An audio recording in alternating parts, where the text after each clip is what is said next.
I pulled my daughter out of a grave at 2 in the morning. She was 8 years old, standing in a hole 4 feet deep, shivering so violently I could hear her teeth chattering from 10 feet away. The temperature was 40 degrees and dropping. Her pajamas were soaked through with mud and frost, clinging to her small body like a second skin. When she saw me climbing down into that hole, her eyes went wide, and she whispered something I will never forget. "Mommy, you came. Grandma said you were not coming back." I wrapped my army jacket around her and lifted her out, feeling how cold her skin was, how fragile her bones felt in my arms. She pressed her face against my neck and I could feel the ice of her cheeks burning into my flesh. I started walking toward the house, toward my car, toward anywhere that was not this nightmare. But then she grabbed my collar and pulled her lips close to my ear. Her voice was barely a breath. "Mommy, do not look in the other hole. Please do not look." I looked anyway. My flashlight swept across the yard and found it, 20 feet away. Another hole, this one covered with rotting wooden boards. I set Lily in my car first, started the engine, blasted the heat, locked the doors. Then I went back. I moved the boards aside and pointed my light down into the darkness. What I saw stopped my heart. Bones. Small bones. A skull no bigger than a softball. Scraps of fabric that might once have been a dress with yellow flowers. This was not discipline. This was not punishment. This was a grave, and the child inside it had been dead for years. 6 hours earlier, I had been the happiest woman on that transport plane. My name is Rachel Morgan. I am a Sergeant First Class in the United States Army Logistics Division. I had been deployed to Kuwait for 8 months, shuffling supplies across a desert that never ended, counting down the days until I could hold my daughter again. Then the diplomatic situation shifted overnight, the mission ended early, and I caught the first transport home. 3 days ahead of schedule. I was going to surprise them. The flight took 14 hours. I did not sleep for a single minute of it. I kept thinking about Lily, about the way she laughed when I tickled her feet, about the birthday I had missed by 3 weeks, about all the bedtime stories I owed her. I thought about my husband, Marcus, about how he would smile when he saw me walk through the door. I thought about normal life, school pickups, weekend soccer games, dinner at the kitchen table with my family. I had already submitted my transfer papers. Administrative position at Fort Campbell. No more deployments. I was coming home for good. I texted Marcus from the airport when I landed. Just 2 words came back. Drive safe. No excitement. No questions about my flight. No mention of Lily. Looking back, that should have been my first warning. I pulled into our driveway at 11:17 at night. The house was dark. Not peaceful dark, the kind that comes when everyone is sleeping soundly. Wrong dark.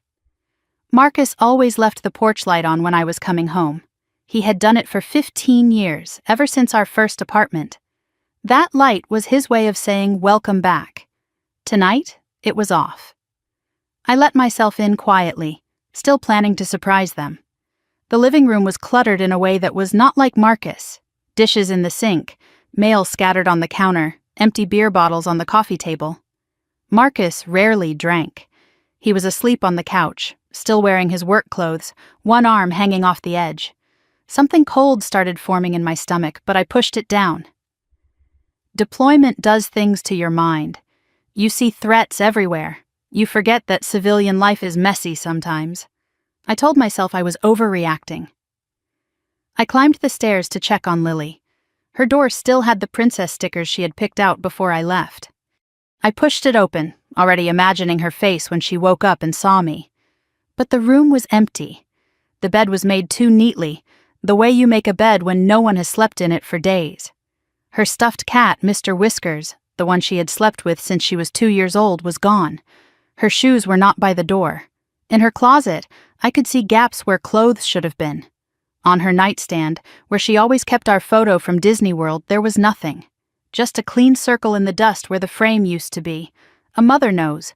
Before the brain processes the evidence, the body already understands. My hands were shaking before I could name what was wrong. I went back downstairs and shook Marcus awake.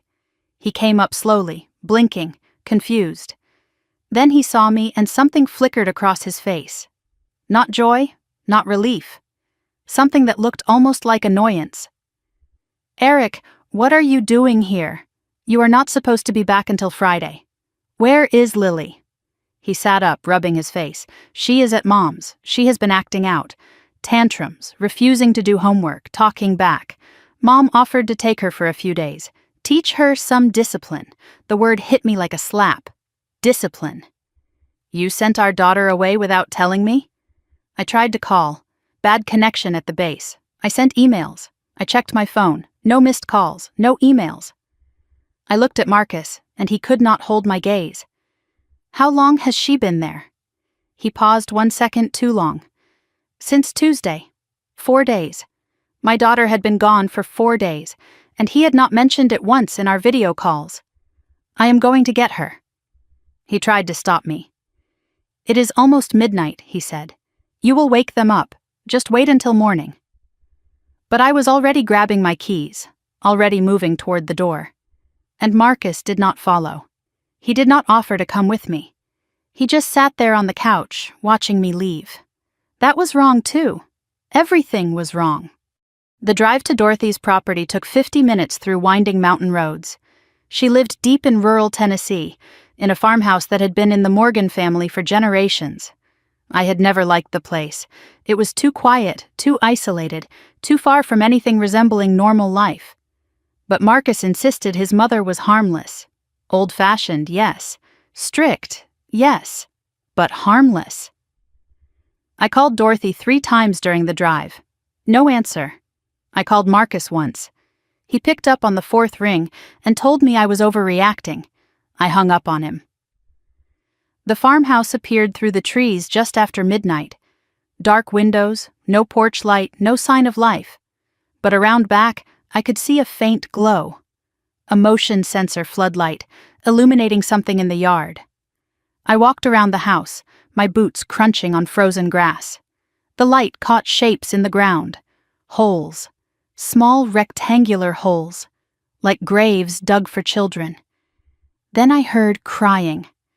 I ran toward the sound, pulling out my phone for the flashlight, and there she was. My daughter. Standing in a hole in the ground, arms wrapped around herself, covered in mud and frost, crying so quietly it was almost silent. She looked up at me and her face crumpled. "Mommy?" I was in that hole in 2 seconds, lifting her out, feeling how cold she was, how broken. She clung to me like I was the only solid thing in the world. "Grandma said, 'Bad girls sleep in graves until they learn to be good,'" she whispered. "She said if I cried, I had to stay longer." I carried her toward the car, heart pounding, rage building, every instinct screaming at me to get her out of here. But as we passed the second hole, the one covered with boards, Lily grabbed my collar. "Do not look, Mommy. Please do not look." I looked, and I found the bones, and I understood that my daughter had been hours away from joining them. I was loading Lily into the car when the back door of the farmhouse opened. Dorothy Morgan stood in the doorway, backlit by the kitchen light, wearing a nightgown and an expression that should have been shock, but was instead perfectly calm. She looked at me, at Lily in my arms, at the boards I had moved from the second hole. And then she spoke, her voice as steady as a Sunday sermon. "You should not have come home early, Rachel. You were not supposed to see this." I did not answer Dorothy. I did not even look at her. I turned my back on that woman and walked straight to my car, holding my daughter against my chest like she was the only thing keeping me alive. Because in that moment, she was. Dorothy called after me. Her voice carried across the frozen yard, calm and reasonable, like she was discussing the weather. "Rachel, let us talk about this. You are overreacting. It is a teaching method.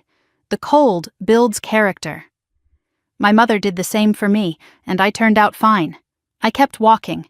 I opened the car door, slid into the driver's seat with Lily still in my arms, and locked every door. The heat was already blasting. I pulled off Lily's soaked pajamas and wrapped her in the emergency blanket I kept in my army bag. Her skin was ice, Her lips were blue. She was shaking so hard I could feel it in my own bones. I had carried wounded soldiers through enemy fire. I had stayed calm when mortars exploded 10 feet from my position. But nothing had ever terrified me like the feeling of my daughter's frozen body pressed against mine. Nothing. I held her until the shaking slowed. I held her until her breathing steadied. And then I picked up my phone and dialed 911. The dispatcher answered on the second ring. 911, what is your emergency? I kept my voice steady. Military training. Crisis mode. I found human remains on a property. A child's remains. I also found my daughter in a hole in the ground. She needs medical attention for hypothermia. The dispatcher's tone changed. Sharper now, more focused. Can you give me the address, ma'am? I gave her the address. Dorothy Morgan's property, rural Henderson County, Tennessee. There was a pause. Too long. Then the dispatcher spoke again, and something in her voice made my skin crawl. Ma'am, did you say the Morgan property? She knew. Before I finished the address, she knew exactly which property I meant. In a county with probably 50 families named Morgan, she did not ask for clarification. She did not ask which road or what town. She just knew. Units are on the way, the dispatcher said. Please stay on the line.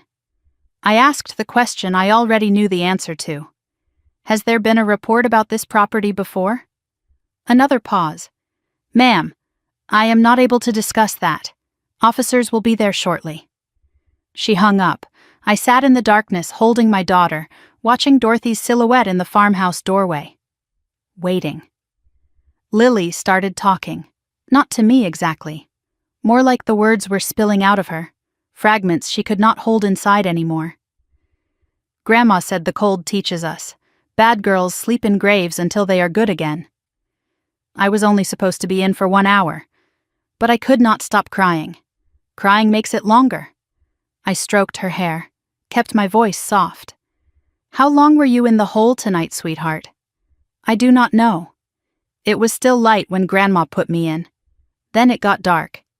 Then it got really cold. I tried to be quiet. I tried so hard. That was at least 8 hours. 8 hours in 40-degree weather. My 8-year-old daughter, standing in a hole in the ground, trying not to cry so she would not make it worse. Has Grandma done this before? Put you in the hole before? Lily nodded against my chest. Last time Daddy brought me, and the time before that. The air left my lungs. When was the last time, when you were away before? In the summer. Daddy said you did not need to know because you would just worry. 3 times. At least 3 times my husband had sent our daughter to be tortured, and he had hidden it from me. Every deployment, every mission, every month I spent serving my country, he had been sending her here.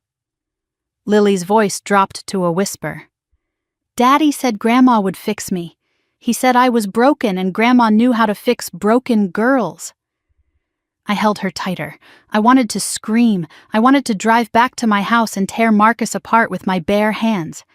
But Lily needed me calm. Lily needed me present. So I breathed through the rage and I waited for help to arrive. The sheriff's deputies showed up 20 minutes later. 2 of them. No sirens, no urgency, no sense that they had just received a report about child remains. They pulled up slowly, got out of their cruiser slowly, walked toward my car like they had all the time in the world. I stepped out to meet them. I identified myself. Sergeant First Class Rachel Morgan, United States Army. I found human remains in the backyard. My daughter requires medical attention. The deputies exchanged a look. I saw it.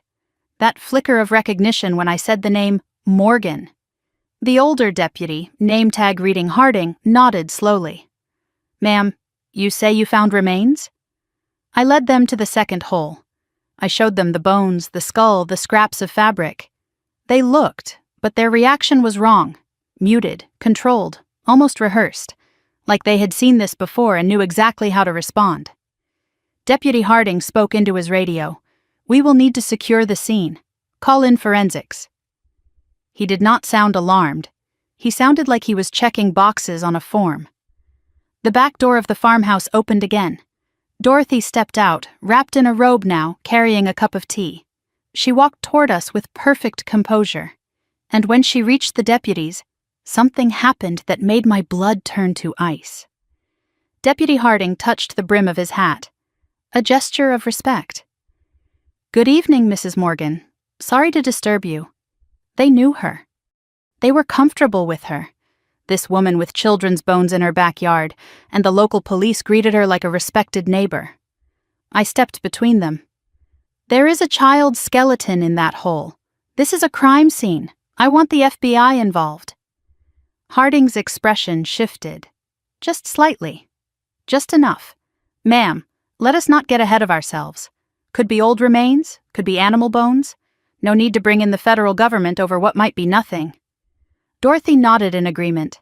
Rachel has always been dramatic. Military life has made her paranoid. I am sure we can sort this out in the morning. I was done listening. I pulled out my phone and dialed a number I had not used in 2 years. Diane Holloway, FBI Special Agent, Crimes Against Children Unit. We had been roommates at basic training 20 years ago. She had gone federal while I stayed enlisted, but we had kept in touch, and right now, she was the only person I trusted. She answered on the second ring, despite the hour. "Rachel, what is going on?" I told her everything. The empty bedroom, the drive through the mountains, the hole, my daughter, the bones, the deputies who seemed more interested in protecting Dorothy than investigating a crime scene. Diane listened without interrupting. When I finished, her voice was sharp. "You said Dorothy Morgan, Henderson County, Tennessee?" "Yes. Rachel, I need you to listen carefully. Do not let those deputies dismiss this. Do not leave that property until I have federal agents en route. Can you do that?" "What do you know, Diane?" "I cannot say yet, but that property has been on my radar before. I need to make some calls. I will call you back in 20 minutes. She hung up. I stood there in the cold, watching the deputies talk to Dorothy in low voices, watching them nod along to whatever lies she was telling them. I thought about my daughter in the car. I thought about the bones in the ground. I thought about every time Marcus had sent Lily here while I was overseas, trusting him, believing him. Diane called back in 23 minutes. Her voice was different now, urgent, focused. "Rachel, I ran a preliminary check on that property. It has been flagged in our system before. Flagged for what? 3 years ago, during a family gathering at that property, a child went missing, 7 years old. The case went cold. No body, no evidence, no witnesses willing to talk. The investigation was closed after 6 months. My blood went cold. What was the child's name?" A pause. Then Diane said the words that changed everything. The child's name was Ellie Brennan. Her mother was Caroline Morgan, Marcus's younger sister. I could not breathe. Marcus had a sister. He had never mentioned her. Not once in 10 years of marriage. Not one photograph, not one story, not one holiday memory. She had been erased from his life completely. "Marcus never told me he had a sister." Diane's voice was grim. "Caroline Morgan died in a car accident about 10 years ago, 3 months after she reported her daughter missing, 3 months after she filed a complaint against Dorothy Morgan for child abuse." I looked at the farmhouse. I looked at Dorothy, still talking to the deputies like nothing was wrong. I looked at my daughter sleeping in the car, exhausted and broken, but alive. Diane spoke again, and her words hit me like a bullet. "Rachel, I do not think Ellie Brennan went missing. I think you just found her. I did not trust the local hospitals. I did not trust anyone in Henderson County.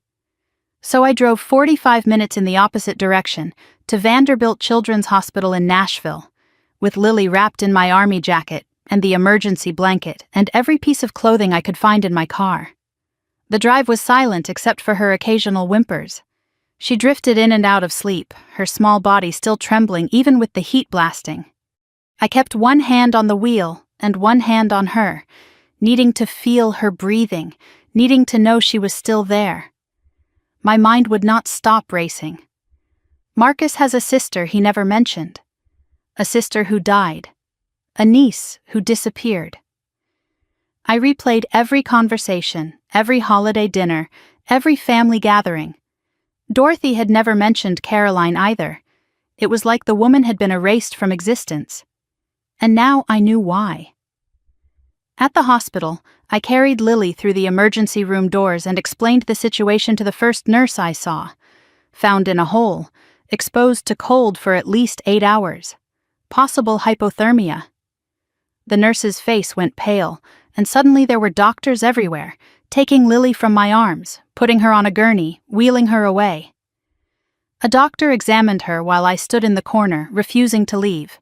Mild hypothermia, early signs of frostbite on 3 of her toes, severe emotional trauma. They asked questions. How long was she exposed? Has this happened before? I answered honestly, I do not know. I just found out my husband has been sending her to his mother without my knowledge. The doctor's expression told me everything I needed to know about how that sounded. They admitted Lily for observation. I sat beside her bed, holding her hand, watching the monitors track her heartbeat. Every beep reminded me she was alive. Every beep reminded me how close I had come to losing her. 3 hours later, Marcus walked through the door. I had called him from the road, told him only that Lily was hurt and we were at the emergency room. I expected him to be frantic. I expected him to burst through that door with fear on his face and questions on his lips. I expected him to act like a father. Instead, he walked in slowly. He looked at Lily in the hospital bed. He looked at me. And the expression on his face was not panic. It was not fear. It was annoyance. Inconvenience. Like I had interrupted something important. What the hell, Rachel? I woke up, and you were gone. No note, nothing. I stared at him. This man I had married. This man I had trusted with our daughter. I went to get Lily, the daughter you sent to your mother 4 days ago without telling me. He crossed his arms. I told you she needed discipline. Mom knows how to handle difficult children. Difficult? She is 8 years old, Marcus. And I found her standing in a hole in the ground at 2 in the morning. Something flickered across his face. Not surprise, recognition. He knew about the holes. He had always known. I stood up slowly. I kept my voice steady even though every cell in my body was screaming. I found bones, Marcus. A child's bones buried in your mother's backyard. He shook his head. That is not possible. You must have seen something else. Animal bones, maybe. I have seen human remains. I have served 3 tours. Those are human bones. A child's bones. And the FBI is already involved. At the mention of FBI, Marcus went pale, actually pale, like the blood had drained from his face. That was when I knew for certain. He knew something. He knew everything. Who is Ellie Brennan?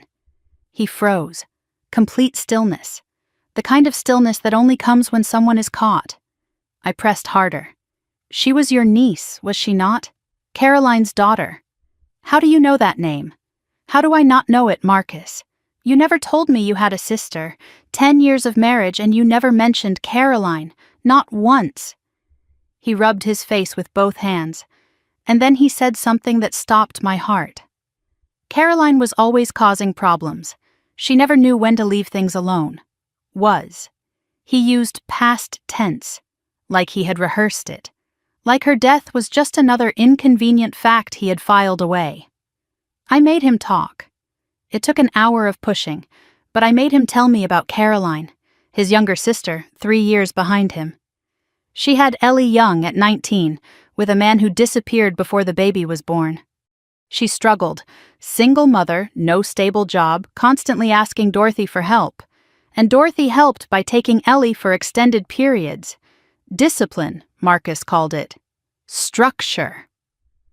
3 years ago, during Thanksgiving at Dorothy's property, Ellie wandered off and was never found. Caroline blamed Dorothy. She filed police reports. She filed complaints with Child Protective Services. She accused her own mother of something unspeakable. The investigations went nowhere. No evidence, no witnesses. Every complaint was dismissed within a week. And then Caroline died. A car accident on a mountain road, 3 months after Ellie disappeared. Single vehicle, lost control, no witnesses.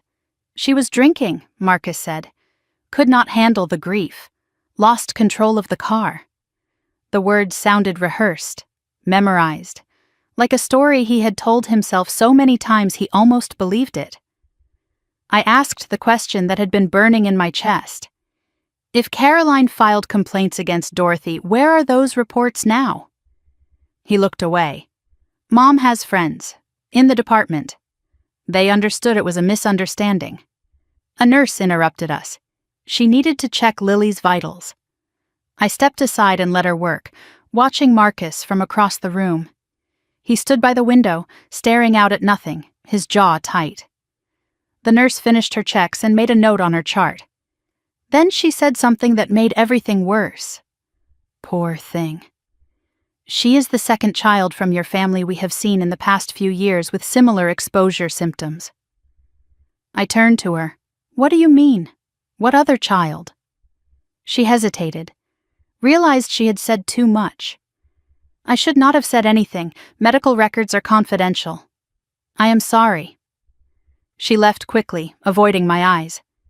But the damage was done. Second child. There had been another child from this family in this hospital with similar injuries, and no one had stopped it. No one had connected the dots. An hour later, Special Agent Diane Holloway walked into the hospital room. She looked exactly as I remembered. Sharp, focused, no nonsense. She had brought a colleague with her, a man named Agent Torres who specialized in forensic evidence. Diane and I embraced briefly. 20 years of friendship in that hug. She asked to speak privately. We found an empty waiting room down the hall, and Diane spread files across a table. Printouts, photos, documents. The FBI has been aware of Dorothy Morgan's property for years, she said. Multiple anonymous tips about unusual activity with children. But every investigation was stonewalled.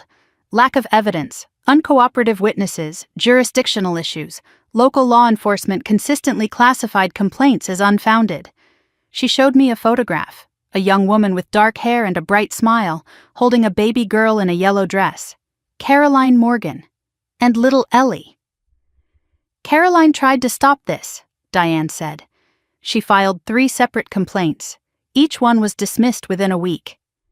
I looked at the photo, at the woman I had never known, at the child who was probably buried in Dorothy's backyard. Diane's voice was quiet but certain. Rachel, I believe Caroline was killed because she would not stop pushing. And I believe her daughter Ellie has been in that backyard for 3 years. She pulled out more documents. Dorothy Morgan, former elementary school teacher, fired 15 years ago for excessive disciplinary measures. A student came to school with bruises. Investigation revealed Dorothy had locked her in a closet for 3 hours. The school board let her go quietly, no charges, no public record. After that, Dorothy started her informal discipline program. Word spread through churches, community groups, desperate parents. She presented herself as a last resort for problem children. No paperwork, no oversight, no accountability. Parents paid in cash. Children stayed for days, sometimes weeks. Most came home quieter. More obedient. They never talked about what happened. Some never came home at all. Diane showed me a list. At least 8 children had passed through that property in the last decade. Most were returned, traumatized but alive. But 3 names had question marks beside them. Ellie Brennan, a boy named Marcus Weber Jr., a girl named Sophia Delgado. All reported as runaways or accidents, all connected to Dorothy's property. I stared at the list. 3 missing children, 3 cold cases, all linked to one woman, and my daughter had been next. Diane pulled out one final document. Bank records. I saw Marcus's name, monthly transfers to Dorothy's account for the past 4 years. The amounts increased over time. The most recent payment was 2 weeks before my deployment. Your husband has been paying his mother to take children, Diane said, including, it appears, your daughter. From the hallway, I heard Marcus's voice. He was on his phone, speaking low and urgent. I could not hear most of it. But I caught one phrase, and it made my blood run cold. She knows too much. We need to talk to Vanessa. I looked at Diane, one question burned in my mind. Who the hell is Vanessa? I left Lily at the hospital under armed guard. Diane had arranged it. 2 FBI agents stationed outside her door, credentials checked for everyone who entered. My daughter was safe for now. But I needed to see the excavation myself. I needed to understand what she had almost become. The drive back to Dorothy's property felt different in daylight. The mountains that had seemed menacing in the darkness now looked deceptively peaceful. Green hills rolling toward a blue sky. The kind of scenery that belonged on postcards, not crime scene reports. I passed a spot on the mountain road where a faded wooden cross stood by the guardrail. Someone had planted flowers there once, but they were dead now. Just dried stems and a weathered ribbon. I slowed down and read the name carved into the cross. Caroline Morgan. This was where she had gone off the road 10 years ago. This was where her fight had ended. I thought about her, about the courage it must have taken to file those complaints, knowing her own family would turn against her. About the loneliness of fighting a battle no one else believed was real.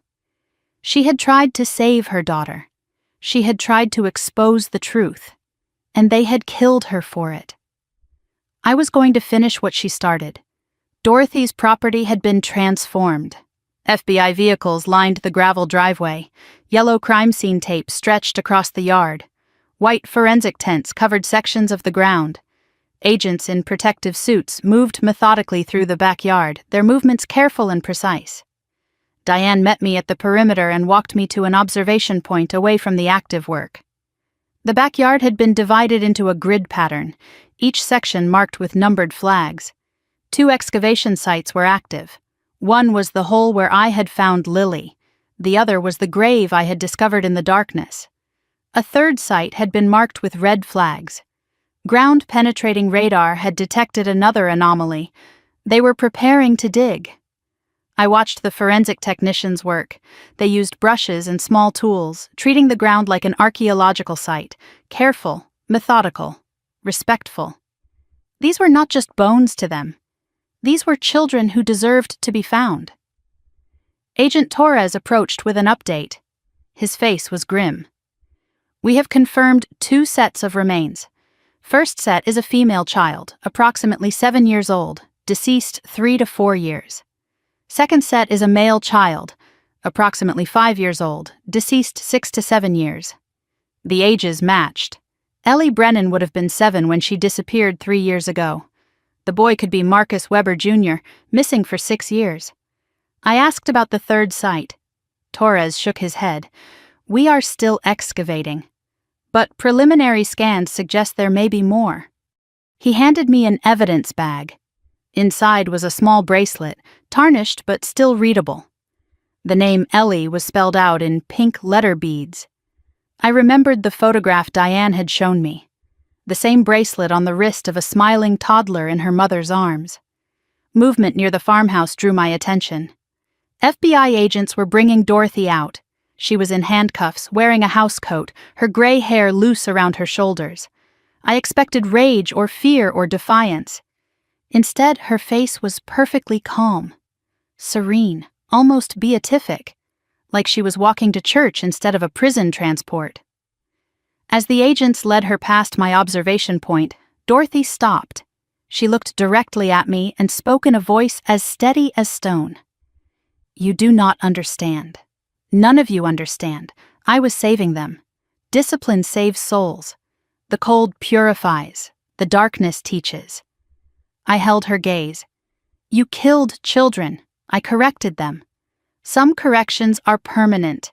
It is not my fault their spirits were too weak. An agent pulled her forward, toward the waiting SUV, but Dorothy was not finished. She called out one last thing, her voice carrying across the yard.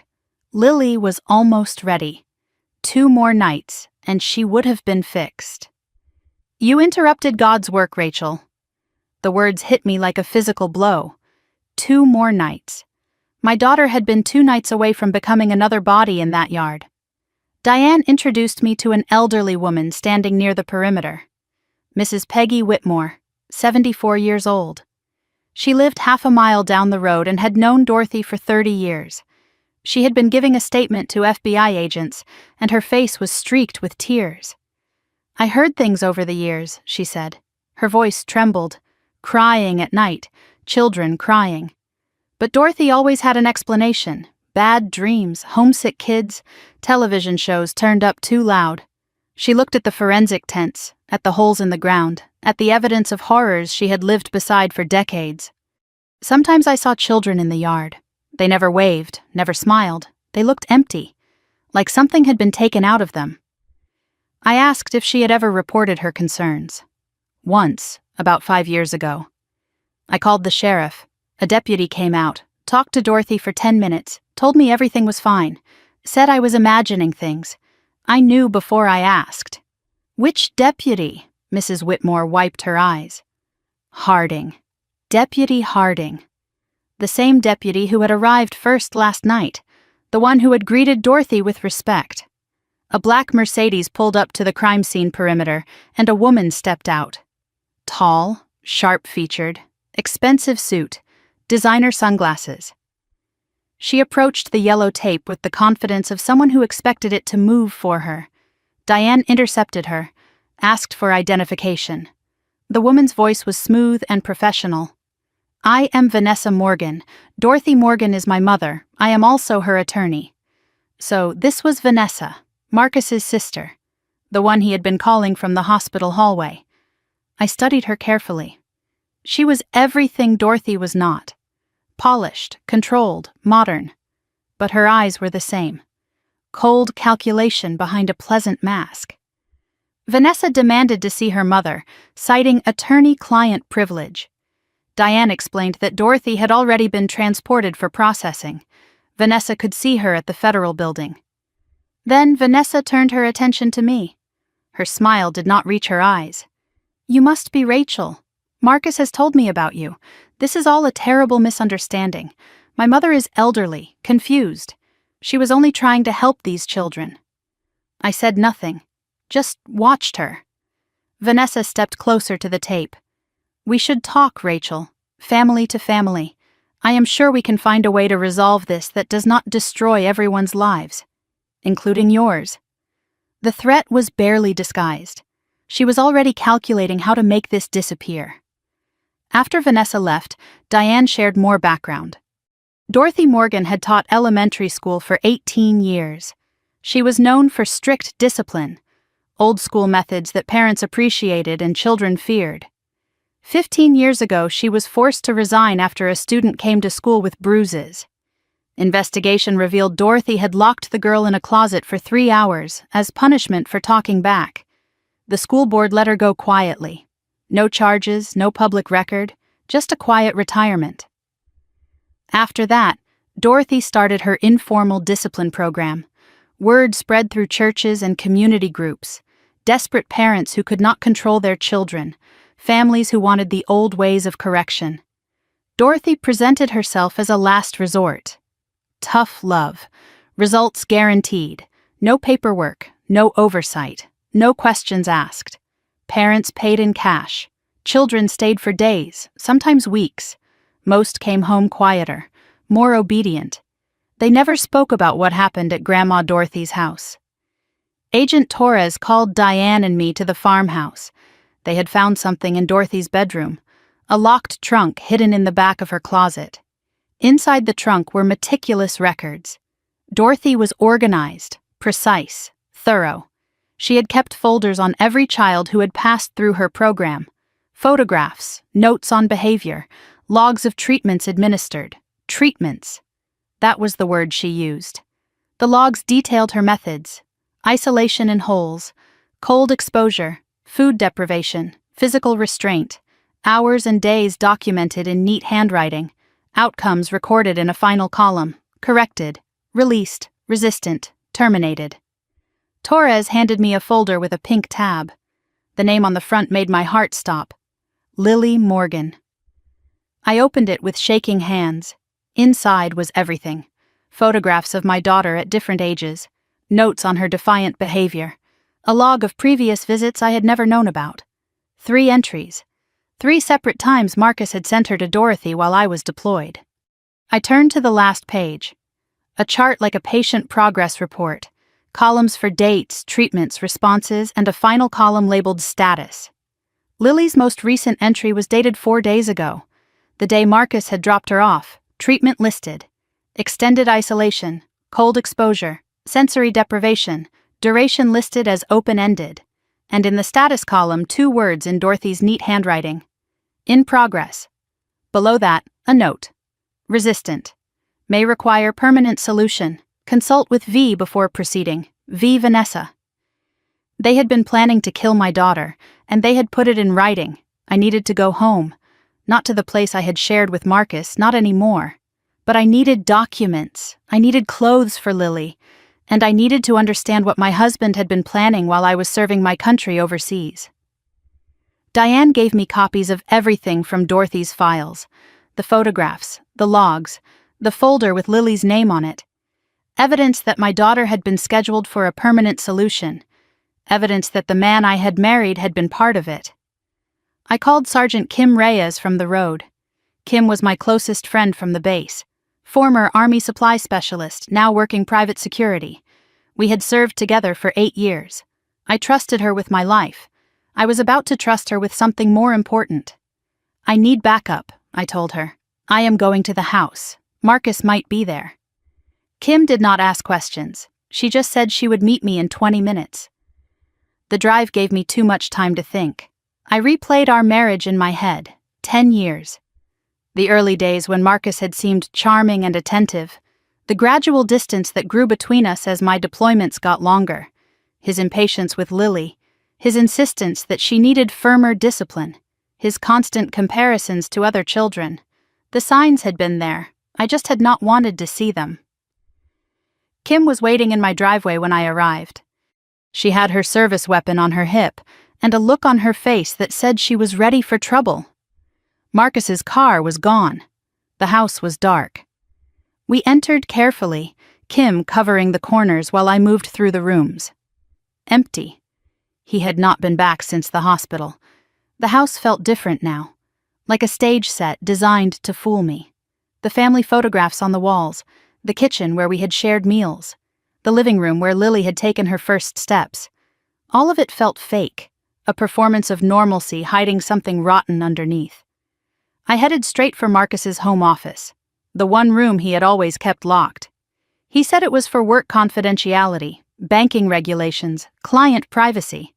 I had never questioned it. The door was locked now, but I knew where he kept the spare key, behind the family photograph in the hallway. Our wedding picture. The irony was not lost on me. Inside the office, everything was neat and organized. Desk, filing cabinets, computer. I started with the filing cabinets. Most of the folders were normal. Tax returns, utility bills, car maintenance records, the mundane paperwork of a normal life. But the bottom drawer was locked. Kim found a letter opener and we forced it. Inside was a different category of documents entirely. These folders had colored tabs instead of labels. Red, blue, yellow. Like a system designed to hide things in plain sight. I opened the first red folder and my world tilted. Documents about my parents, Robert and Linda Hayes. They had died 3 years ago in a small plane crash in Colorado. I had been deployed at the time. I came home for the funeral, dealt with the grief through work, and left the estate matters to Marcus. He said he would handle everything. He said I had enough to worry about. These documents told a different story. My parents' estate was worth $2.3 million, life insurance, property, investments. I had known about some of it, but not all. Marcus had kept the full picture from me. In the folder was a revised will, dated 6 months before my parents died. The original will had left everything to me, their only child. This revised version named Marcus as co-beneficiary and executor. My signature was on the document, but I had never signed it. I had never seen it before in my life. I stared at the signature. It was close. Marcus had practiced, but the R was wrong. I always loop my R's. This one was pointed. A forger's mistake. I opened the blue folder, Power of Attorney documents. giving Marcus control over my finances if I became incapacitated, medical directives allowing Marcus to make decisions if I could not.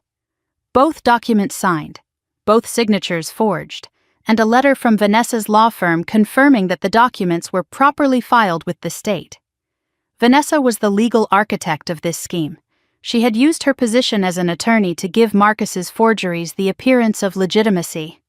The next folder contained printed emails, communications between Marcus and Vanessa going back months, discussions of my deployment schedule, notes about timing and opportunity, references to something called Plan B.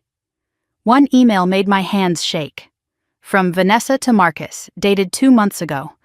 If she does not come back from this deployment, everything transfers cleanly. If she does come back, we proceed with Plan B. Plan B. Whatever it was, they had been saving the details for conversations that could not be traced. Kim was reading over my shoulder. Her voice was barely a whisper. "Rachel, these people were planning to kill you." I moved to the yellow folder, the last category. Inside were life insurance policies. $1 million on Rachel Morgan. Beneficiary, Marcus Morgan. The policy had been taken out 8 months ago, right before my deployment. My signature was forged. And then another policy, $500,000 on Lily Morgan. Beneficiary, Marcus Morgan. Taken out 6 months ago. A handwritten note was clipped to Lily's policy. Marcus's handwriting. V says Mom can handle this one. Cleaner than an accident. My daughter was worth $500,000 to my husband. That was the price he had put on her life. And Dorothy's permanent solution would have collected it for him. I sat back, trying to breathe, trying to think. The pieces were coming together now. Marcus had married me for access. A soldier, frequently deployed, trusting. When my parents died and left money, the scheme escalated. Vanessa provided the legal cover, forged documents, hidden accounts, power of attorney. But I was a complication. I kept surviving deployments. I kept coming home. And Lily was a complication too. As my biological daughter, she had inheritance rights. If I died overseas, Marcus would get everything. But if Lily was also gone, even cleaner. No complications, no questions. Just a grieving widower collecting insurance checks. Dorothy's discipline program was the perfect cover. A child dies during treatment, a tragic accident. A grieving father who had no idea his mother's methods were so extreme. No suspicion, no investigation, just money. I called Diane and told her what I had found. Her response was immediate. "Do not touch anything else. I am sending agents to secure the house as evidence." This just became a federal conspiracy case. I asked where Marcus was. "We have had him under surveillance since the hospital. He is at Vanessa's office. They have been meeting for 3 hours. Before I left the office, I found one more folder, unlabeled, tucked behind the others. Inside was a newspaper clipping about Caroline's car accident. Single vehicle, lost control on a mountain road, no witnesses. But also a mechanic's invoice from 2 weeks before the accident. Caroline's car had brake work done at a shop called Harding Auto Service, owned by someone named James Harding. Harding, the same name as Deputy Harding. The deputy who had greeted Dorothy with respect. The deputy who had dismissed every complaint filed against her. I photographed everything, every document, every email, every forged signature. I sent copies to Diane and saved backups to the cloud. This evidence was not going to disappear like Caroline's complaints had. I was about to leave when I heard a car in the driveway. Then another. Through the window I saw Marcus's sedan. And behind it, Vanessa's black Mercedes. They were not supposed to know I was here, but here they were, walking toward the front door together, and I was standing in a room full of evidence that proved they had been planning to kill me and my daughter. Kim drew her weapon and moved to a defensive position. I gathered the most important documents and shoved them into my bag. The forged will, the insurance policies, the emails about Plan B. The front door opened. Marcus's voice echoed through the house. "Rachel, are you here? We need to talk about custody." Vanessa's voice followed, cold and measured. "Rachel, this does not have to be difficult. We can come to an arrangement that benefits everyone. I stepped into the hallway. Kim was behind me, weapon ready. Marcus and Vanessa froze when they saw I was not alone. And when they saw what I was holding, the papers, the evidence, their entire scheme in my hands. Vanessa's mask cracked for just a moment. Fear, raw and real. Then she recovered. Marcus just stared at the documents, his face draining of color. I held up the forged will and the insurance policies. Looking for these? I think we need to talk about Plan B. The four of us stood in that hallway like statues, me and Kim on one side, Marcus and Vanessa on the other, the forged documents in my hand, the truth hanging in the air between us. I had already activated the voice recorder on my phone. It was in my pocket, capturing everything. They did not know. They would not know until it was too late. Vanessa recovered first. She always did. That was her job in this family, fixing things, making problems disappear. She stepped forward with her hands raised, palms out, like she was approaching a frightened animal. Rachel, let us sit down and discuss this like adults. There is no need for hostility. Whatever you think you have found, I am sure there is a reasonable explanation. I held up the life insurance policy with Lily's name on it. A reasonable explanation for insuring my daughter's life 6 months ago? For the note that says Mom can handle this one? Vanessa did not flinch. Insurance is prudent. Every responsible parent has coverage for their children. And the forged will? The power of attorney I never signed? The emails discussing what happens if I do not come back from deployment? She opened her mouth to respond, but Marcus cut her off. He stepped forward, and I saw him shift into a role I recognized. The concerned husband, the misunderstood partner, the victim. Rachel, honey, you have been through a lot. Deployment, stress. Now this situation with Lily. You are not thinking clearly. I kept my voice flat. I am thinking clearly enough to recognize my own forged signature. He shook his head slowly, sadly, like I was a child having a tantrum. You are never here. You are always deployed. Do you know how hard it has been raising Lily alone? She needed discipline, real discipline. I was doing what was best for her. What was best for her? Your mother put our daughter in a hole in the ground, Marcus. She was going to leave her there until she died. Mom's methods are unconventional, but they work. Lily was becoming impossible. Tantrums, defiance, lying. She needed correction. She is 8 years old. His voice hardened. Something ugly surfaced behind his eyes. She is not even... He stopped himself, swallowed the rest of the sentence. But I had heard the beginning. She is not even. Not even what? I saw Vanessa shoot him a warning look. Whatever Marcus had been about to say, it was something they had agreed to keep hidden. Something about Lily that I was not supposed to know. Vanessa took control of the conversation again. Her voice was smooth, professional. The voice she probably used in courtrooms. Rachel, let us be practical. You are a military officer, frequently deployed. Courts look at stability when determining custody.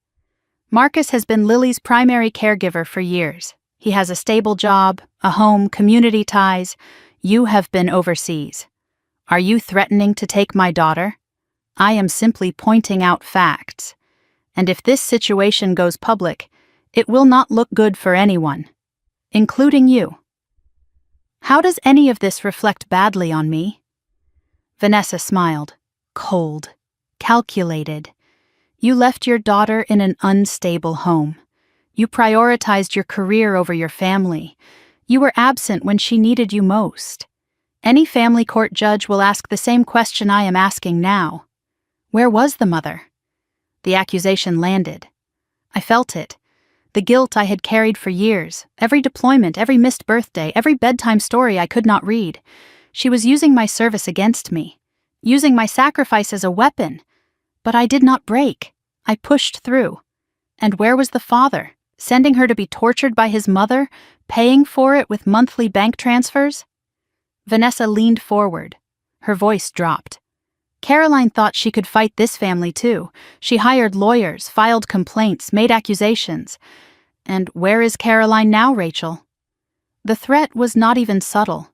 She was telling me they had killed before. She was telling me they would kill again. I changed tactics. I let my shoulders drop, let my voice soften.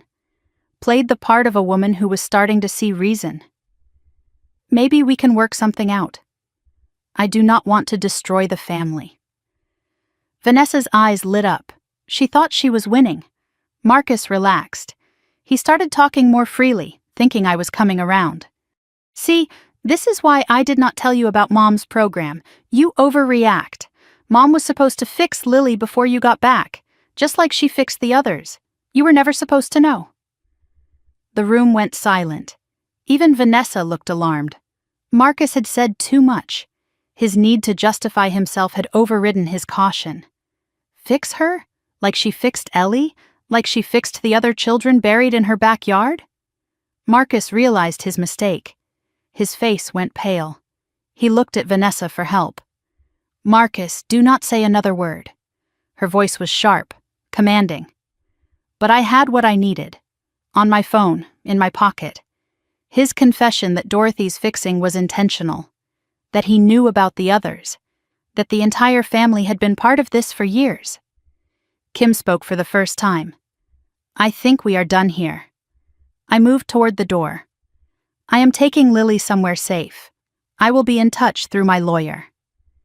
Vanessa tried one more time. Rachel, if you walk out that door with those documents, you are making a mistake. We can still fix this. I looked at her. At the woman who had helped plan my death and my daughter's death. At the polished surface hiding something monstrous underneath. I am done with this family's version of fixing things. Marcus stepped toward me. You cannot take Lily. She is my daughter too. She is in protective custody at a hospital with FBI guards. You are not getting near her. His face twisted. This is not over. No, it is not. But when it is, you will be in prison. Kim and I walked out. She covered my back until we reached the car. We drove in silence for 5 minutes, putting distance between us and that house, before Kim finally exhaled. You got all of that? I showed her my phone, still recording, every word. We drove to the hospital first. I needed to see Lily, needed to make sure she was still safe. The FBI agents were still at her door. Diane had kept her word. Lily was asleep, looking small and fragile in the hospital bed, but her color was better. The monitors beeped steadily. She was going to be okay. I called Diane from the hallway and told her everything, the confrontation, the recording, Marcus's admission about fixing the others, Vanessa's threat using Caroline's death as an example. Diane's response was immediate. We are moving fast now. With your recording and the financial documents, we have enough for arrest warrants. But we need to be careful. Vanessa is connected. She has powerful friends. If we rush, they might escape on technicalities. She told me to take Lily somewhere safe. Not home. Not anywhere connected to Marcus. Kim offered her place. A converted farmhouse on a rural property outside Nashville.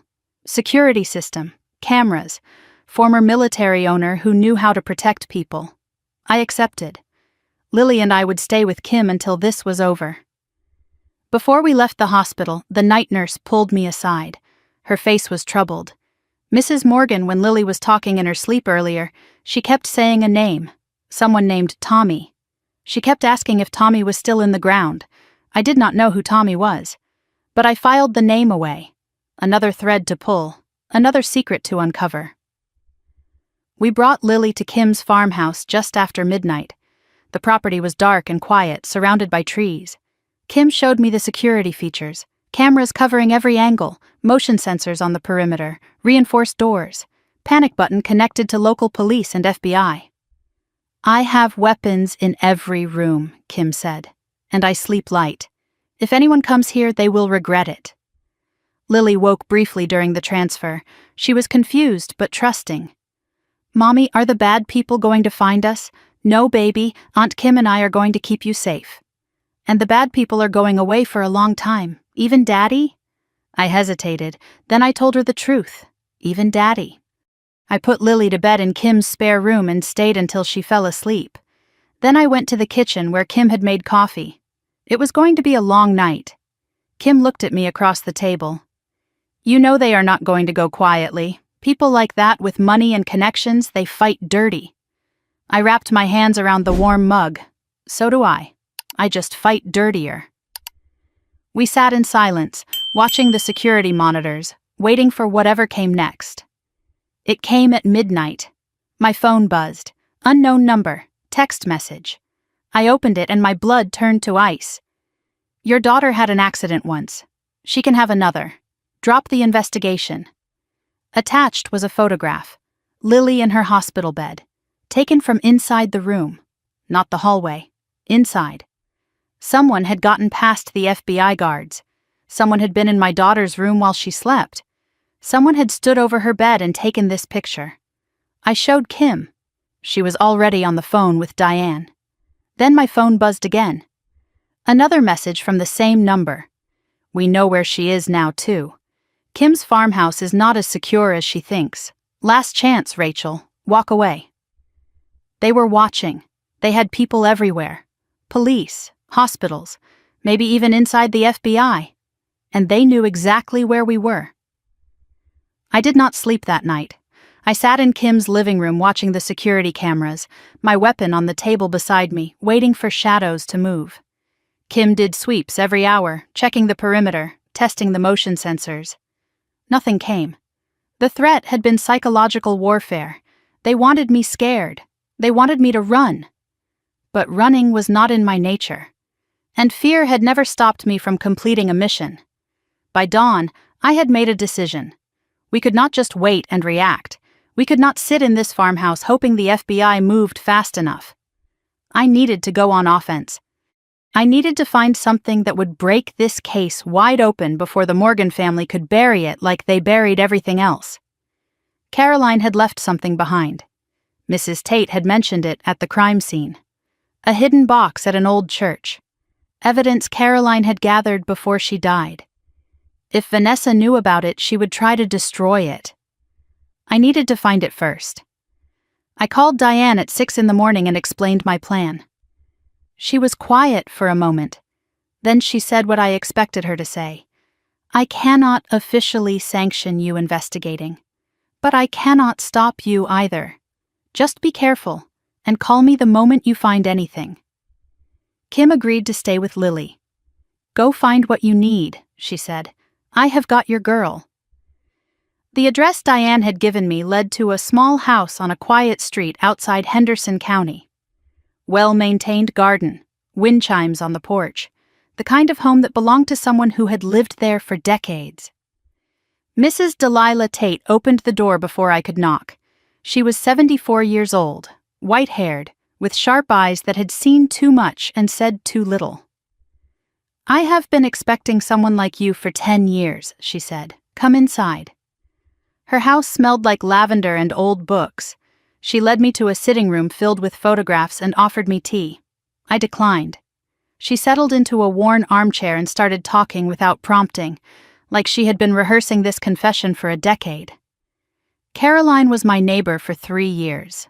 Sweet girl, troubled but sweet. She loved that baby more than anything in this world. Ellie was everything to her. I asked how Caroline had discovered what was happening.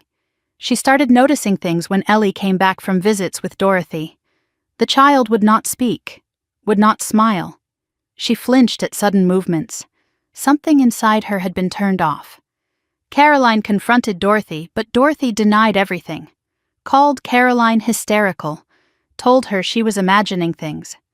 Mrs. Tate's hands trembled as she continued. Caroline came to me because she needed someone to believe her. I believed her. But believing was not enough to stop anything. She told me about Caroline's fight, the complaints filed with Child Protective Services, the police reports, the accusations against Dorothy. Each one was dismissed within a week. Witnesses recanted, evidence disappeared. The sheriff's department treated Caroline like a nuisance, not a victim. Marcus sided with his mother, Mrs. Tate said, told Caroline she was paranoid. Vanessa got involved and threatened legal action if Caroline did not stop slandering the family. But Caroline would not stop. She started documenting everything herself, photographs, recordings, a timeline of abuse. I asked what happened to the documentation. 3 days before she died, Caroline came to me with a box. She told me where she was hiding it. Said if anything happened to her, someone needed to find it. Mrs. Tate's eyes filled with tears. She said, "Delilah, if I do not make it, promise me you will tell the right person about the box. I have been waiting 10 years to keep that promise." She gave me directions to an abandoned church about 15 minutes away. Grace Baptist Church. It had closed 8 years ago and now sat crumbling in the woods. Caroline used to take Ellie there for Sunday school before everything went wrong. The box was hidden in the old Sunday school room behind a loose stone in the fireplace. 3rd row, 4th from the left. I drove through winding back roads deeper into rural Tennessee. The church appeared through the trees like a ghost. White paint peeling, steeple tilted, windows dark and broken. The kind of place that time had forgotten.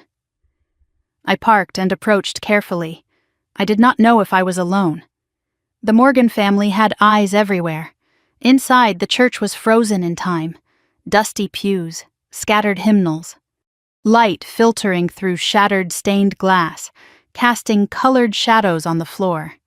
It smelled like mold and forgotten prayers. I found the Sunday school room at the back. Small chairs sized for children, faded Bible posters on the walls, a stone fireplace that had not held a fire in years. I counted the stones the way Mrs. Tate had described. 3rd row, 4th from the left. The stone was loose. I pulled it free and reached into the darkness behind it.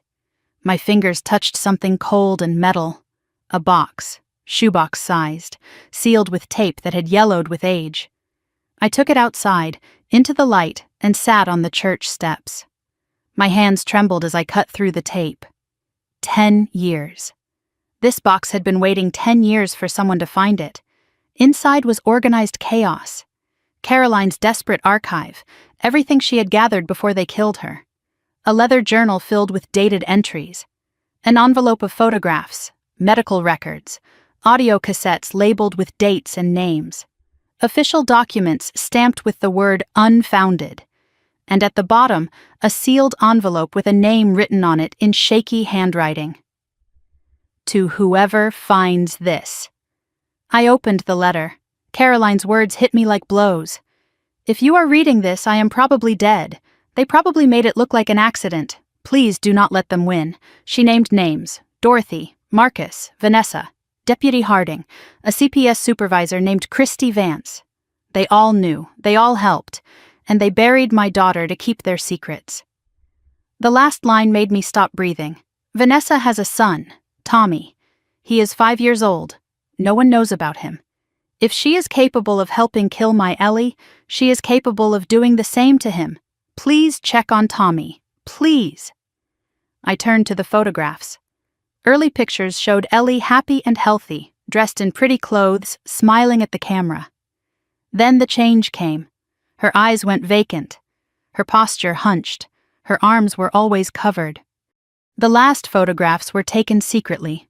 Bruises on Ellie's back. Burns on her hands. A split lip that no 7-year-old should have. One photograph stopped me cold. Ellie standing in the backyard of Dorothy's property. Beside her, a hole in the ground. The same type of hole Lily had been found in, and in the background, 2 figures watching. Dorothy holding a stopwatch. Vanessa with her arms crossed, observing like a supervisor at a business meeting. The date written on the back was 3 weeks before Ellie disappeared. Vanessa was not just legally involved. She had been there. She had watched. She had participated. I photographed everything and sent copies to Diane. Then I turned to the journal. Caroline's entries documented her unraveling, her growing certainty that something terrible was happening, her frustration as every door slammed in her face. One entry from 8 months before her death. Marcus knows. He has always known. I begged him to help me save Ellie. He said Mom knows best. His own niece, and he just shrugged. Another entry from 4 months before. Vanessa threatened to have me committed if I do not stop. She said she knows a doctor who will sign the papers. Paranoid delusions, she called it. 2 weeks before Ellie disappeared. Something is wrong. Dorothy is acting different. Calm, too calm. She said Ellie is making excellent progress. I am terrified. The final entry, 3 days before Caroline died. I hid the box today. If anything happens to me, find it. Tell the world what they did. Do not let Ellie be forgotten. I used to think family meant safety. Now I know family can be the most dangerous thing of all. I closed the journal. My hands were shaking. Caroline had fought alone for years. She had tried to save her daughter. She had tried to expose the truth. And they had killed her for it. My phone rang. Diane. Rachel, we got the DNA results back on the second set of remains. The ones from the grave you found. I braced myself. Who is it? Male child. Approximately 5 years old at time of death. We ran it against every database. No match. I remembered Caroline's letter. Tommy, Vanessa's secret son. The child no one knew about. Diane, I need you to run a familial DNA match against Vanessa Morgan. Long pause. Why? I told her what I had found. Caroline's letter. The mention of a 5-year-old boy named Tommy. Vanessa's secret. If that is true, Diane said slowly, and she sent her own child to Dorothy. She did not just send him, she eliminated him. Silence on the line. Then Diane spoke. I will have results in 24 hours. Rachel, if this is what we think it is, Vanessa goes away forever. I drove back toward Kim's farmhouse with Caroline's box on the seat beside me. 2 mothers had lost children to that family. Caroline had lost Ellie. Vanessa had sacrificed Tommy. I was not going to be the third. My phone buzzed. A text from Diane. Preliminary match. Tommy Brennan Morgan. Vanessa's biological son. Dead approximately 7 years. I pulled over to the side of the road because I could not see through the tears. Vanessa had buried her own child in her mother's backyard, and she had walked away. The DNA confirmation came through at 8 in the morning. Tommy Brennan Morgan, Vanessa's biological son. Born in secret, raised in silence, buried in her mother's backyard at 5 years old. Dead for 7 years while Vanessa built her career and pretended he never existed. I was at the FBI field office in Nashville, watching monitors, waiting for justice to begin. Diane had assembled a task force, 12 agents, coordinated arrests planned across 3 locations. Caroline's evidence box sat on the conference table, officially logged and cataloged. Every photograph, every journal entry, every desperate word from a dead woman who had tried to warn the world. Diane briefed the team, 3 simultaneous arrests. Dorothy was already in custody, but now we had enough to charge her with multiple counts of first-degree murder. Vanessa would be taken at her law office, Marcus at his last known location. Additional warrants had been issued for Deputy Harding, CPS Supervisor Christy Vance, and the medical examiner who had ruled Caroline's death an accident. I asked to observe the interrogations. Diane hesitated. This is going to be ugly, are you sure? I need to see it. I need to understand how the man I married became this. She nodded and led me to an observation room with one-way glass. On the other side, the future was about to change for everyone involved. The arrest feeds came through on monitors. I watched Vanessa's takedown first. She was at her law office meeting with a client when the FBI agents walked through the door. Her face cycled through stages. Surprise, calculation, then ice-cold composure. She asked to see the warrant and read every word carefully, stalling for time, looking for loopholes.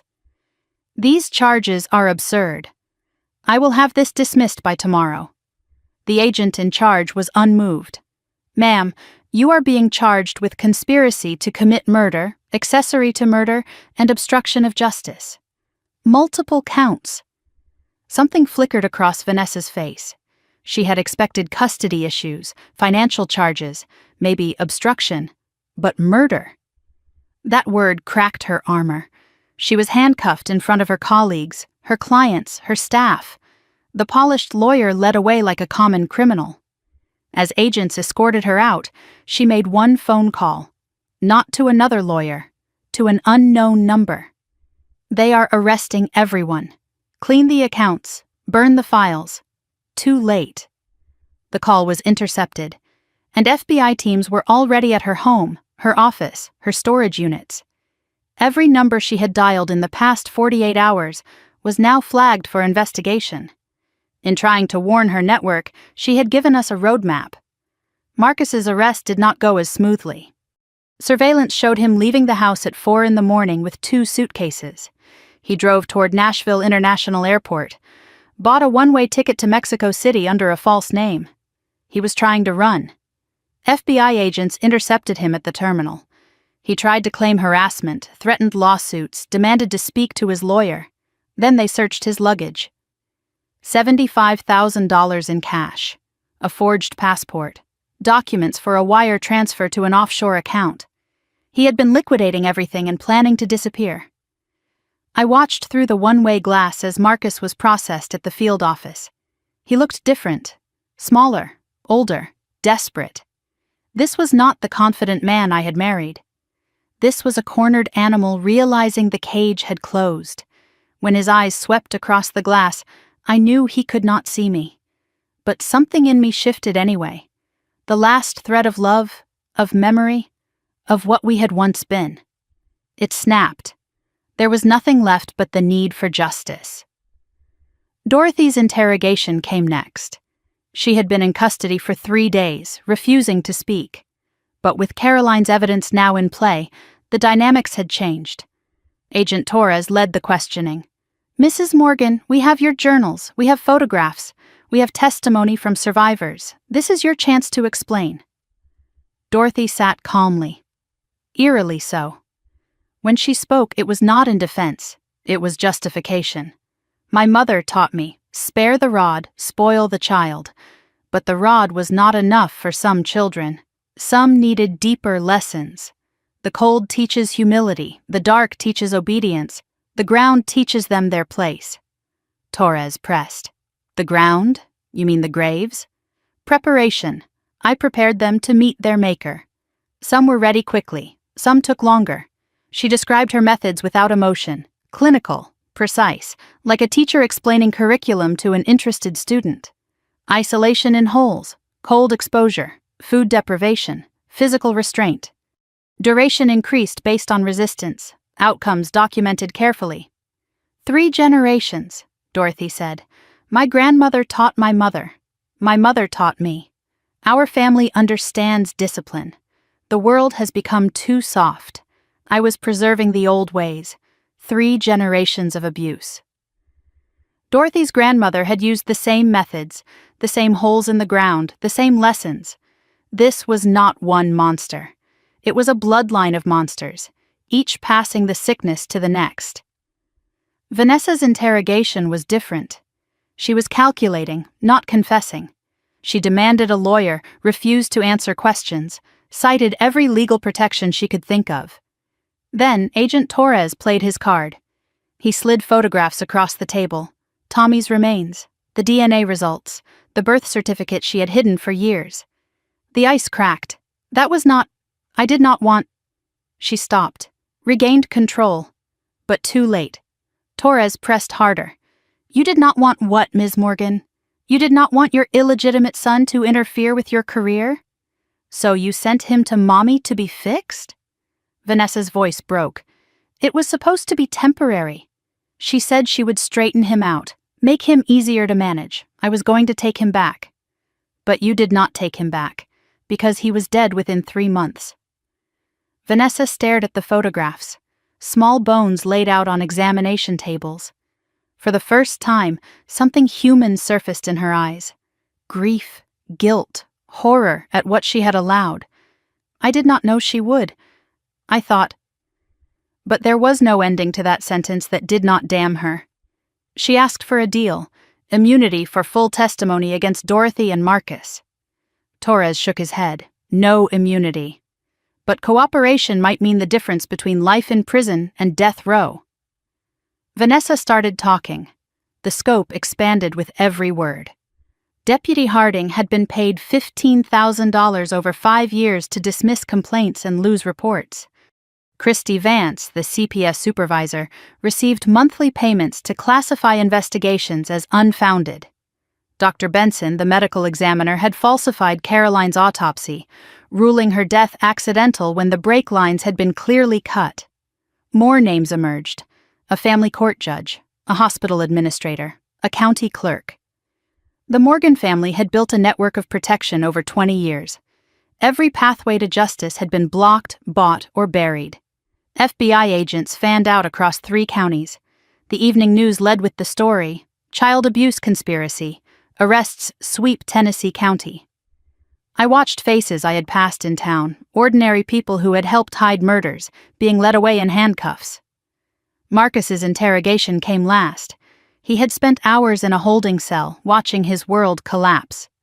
By the time Torres sat down across from him, there was no escape left. But Marcus did not confess. He chose spite. You want to know why I did it? Because I was stuck. Stuck in a marriage to a woman who was never there.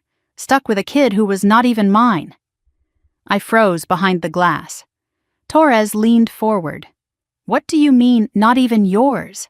Marcus laughed, bitter and ugly. Lily is not my biological daughter. I found out 2 years ago. DNA test. She is the product of whatever Rachel did on deployment. He was trying to hurt me, to destroy whatever I had left. He did not know the truth. He only knew the lie I had told myself. Torres glanced at the mirror. He knew I was watching. Marcus kept going. Ask Rachel about what happened 9 years ago.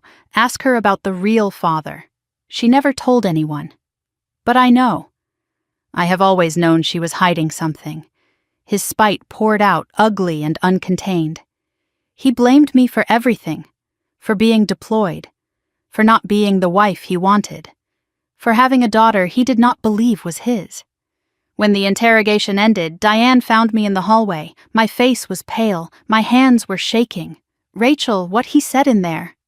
It is true. Lily is not his biological daughter. The words came out before I could stop them. The truth I had buried for 9 years. The assault during training. The pregnancy I had convinced myself was from my marriage. The lie that had seemed easier than facing what had really happened.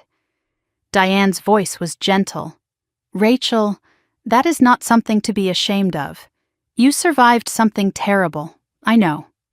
But Marcus did not know that. He just knew Lily was not his, and he used it as an excuse to hate her. My phone buzzed. A text from Kim. Lily is asking for you. She keeps asking why Daddy said she was not his. Rachel, someone told her. Vanessa. It had to be Vanessa. One last act of cruelty before the cell door closed. She had made sure my daughter knew her father's final words. I ran to my car. My daughter was alone with a truth no 8-year-old should have to carry. And I was the only one who could explain it. I drove through the night, breaking every speed limit. My hands gripped the wheel so hard my knuckles went white. My mind raced faster than the car. What did Lily hear? Who told her? How much does she know? I called Kim on speaker. Her voice was tense. She woke up screaming. Nightmare. When I went to comfort her, she asked me if it was true that Daddy is not her real daddy. Did she say who told her? She said a lady called. Said she was Aunt Vanessa. Said Daddy told everyone at the police station that Lily was not really his. Vanessa, from a jail phone, using her one call to poison a child.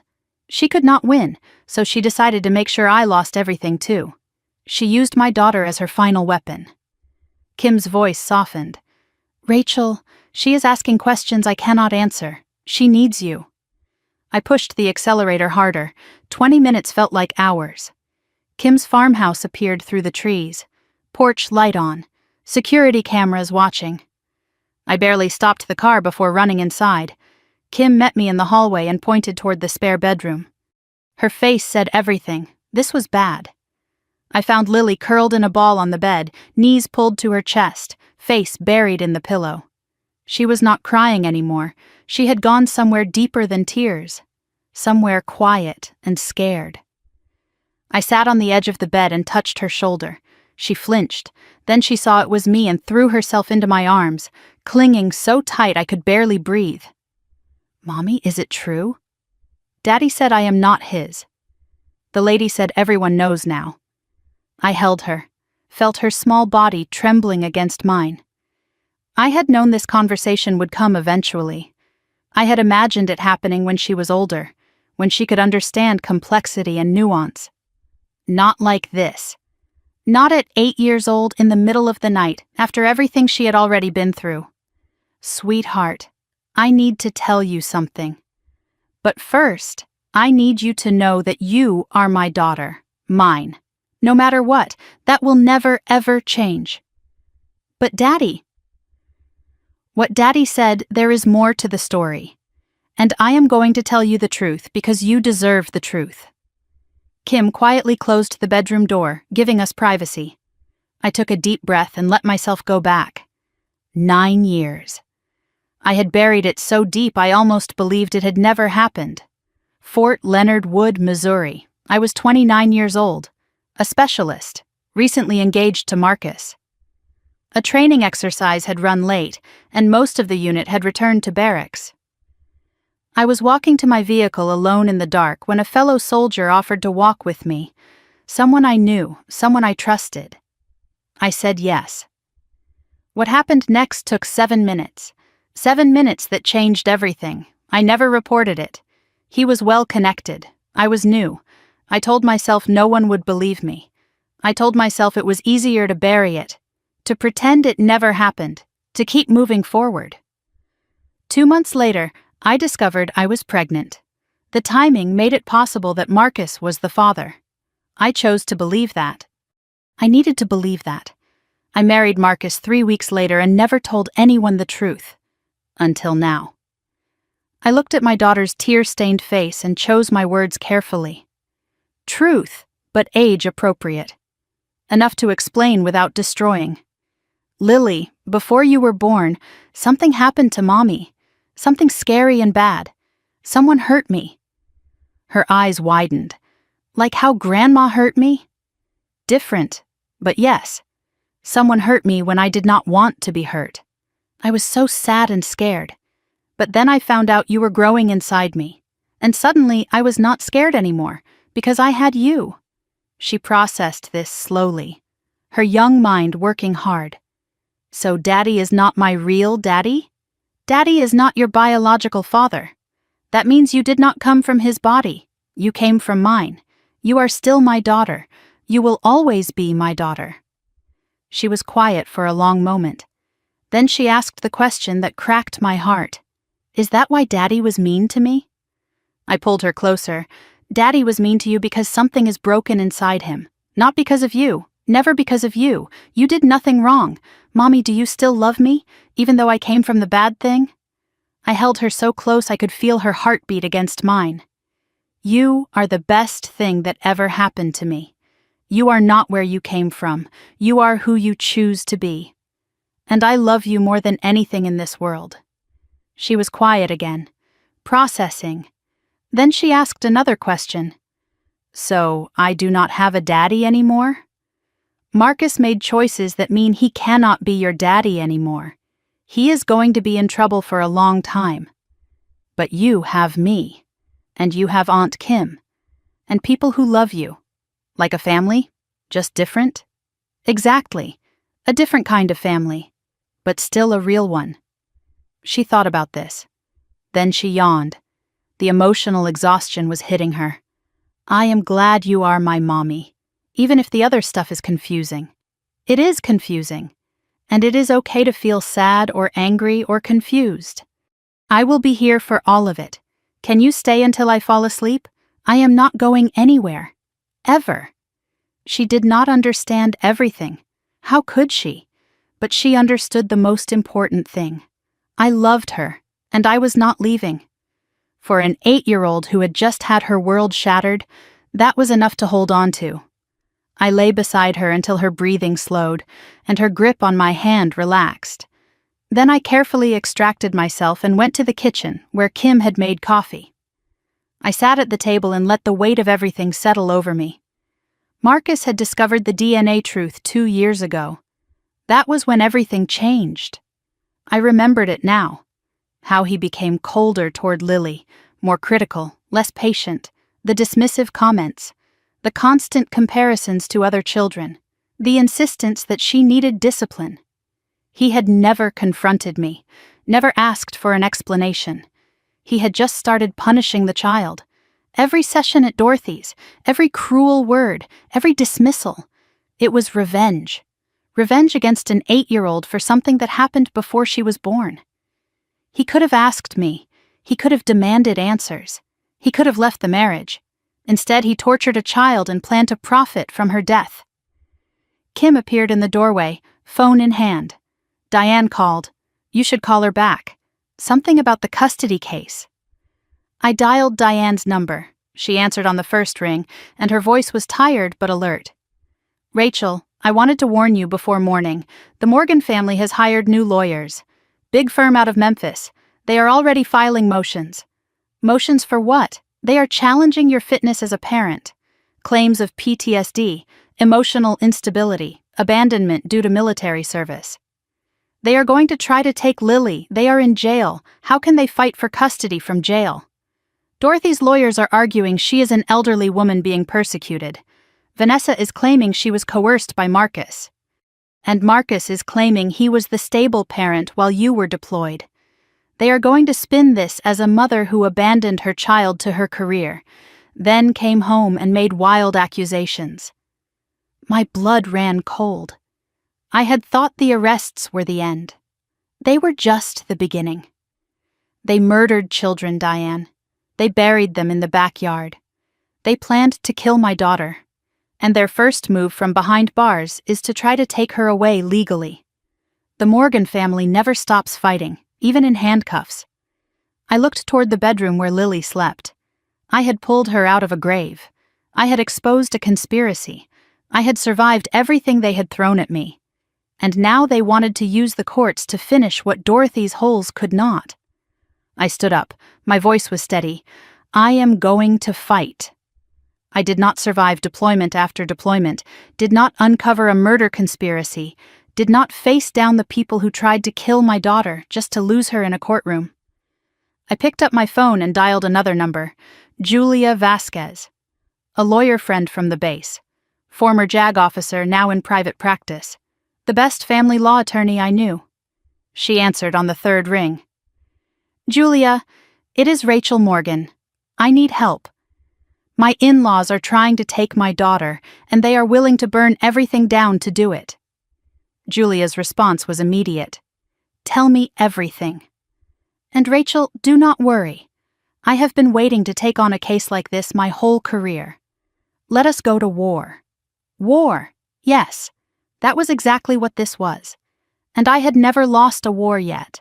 6 months of preparation. 6 months of depositions, motions, hearings, and waiting. 6 months of rebuilding my life with Lily while the legal machinery ground toward this day. Now I stood outside the Henderson County Courthouse, morning of day 1, watching the circus that had gathered to witness justice. The building was old, limestone and columns, built in a time when justice moved slower and communities trusted their institutions. Media trucks lined the street. Reporters with cameras and microphones waited on the steps. This case had gone national. The headlines wrote themselves. Grandmother of Graves, Tennessee House of Horrors, Children in the Ground. I wore my army dress uniform, deliberate choice. Armor and identity. A reminder to everyone in that courtroom who I was and what I had done for my country. Diane met me at the steps. Her face was focused, ready. You okay? I have been ready for 6 months. Let us end this. Inside, the courthouse was packed. Reporters filled the gallery. Families of other victims sat in the front rows. Neighbors and witnesses who had finally found their courage.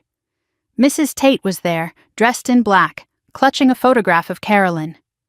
At the defense table sat Dorothy Morgan. She looked nothing like the woman who had stood in her doorway that night, calm and unapologetic. Someone had transformed her. Modest dress, gray hair styled softly, reading glasses perched on her nose. She looked like a grandmother from a holiday card, someone who baked cookies and told bedtime stories. That was the point. Assistant U.S. Attorney Michael Chen delivered the opening statement for the prosecution. He was methodical, precise, devastating. The defendant did not just abuse children. She created a system for destroying them, a business model for murder. He laid out the evidence piece by piece. 3 sets of remains recovered from the property. Journals documenting treatments that were really torture. Photographs showing bruises and burns on small bodies. Financial records proving parents had paid for the privilege of having their children broken. Chen showed the jury a photograph. The 3 holes in Dorothy's backyard, excavated, bones visible against dark earth. Several jurors looked away. One woman covered her mouth. A man in the back row wiped his eyes. Ellie Brennan, age 7. Tommy Morgan, age 5. Sofia Delgado, age 6. These children had names. They had futures. Dorothy Morgan buried them in her backyard like trash. He paused to let that sink in. Over the next week, you will hear testimony from survivors, from investigators, from the woman who discovered this horror. And you will understand that Dorothy Morgan is not a misguided grandmother. She is a serial killer who targeted the most vulnerable victims of all, children entrusted to her care. The defense attorney, Patricia Whitfield, took her turn. Expensive suit, calm demeanor, careful words. Her strategy was clear from the first sentence. Dorothy as victim, not villain. My client is a 70-year-old woman who dedicated her life to helping troubled children. Did she use old-fashioned methods? Yes. Was she sometimes too strict? Perhaps. But murder? She pointed to Dorothy, who dabbed her eyes with a handkerchief on cue.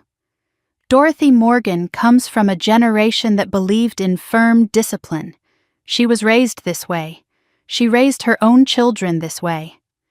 When desperate parents came to her, begging for help with children they could not control, she tried to help. The deaths, if they occurred at all, were tragic accidents.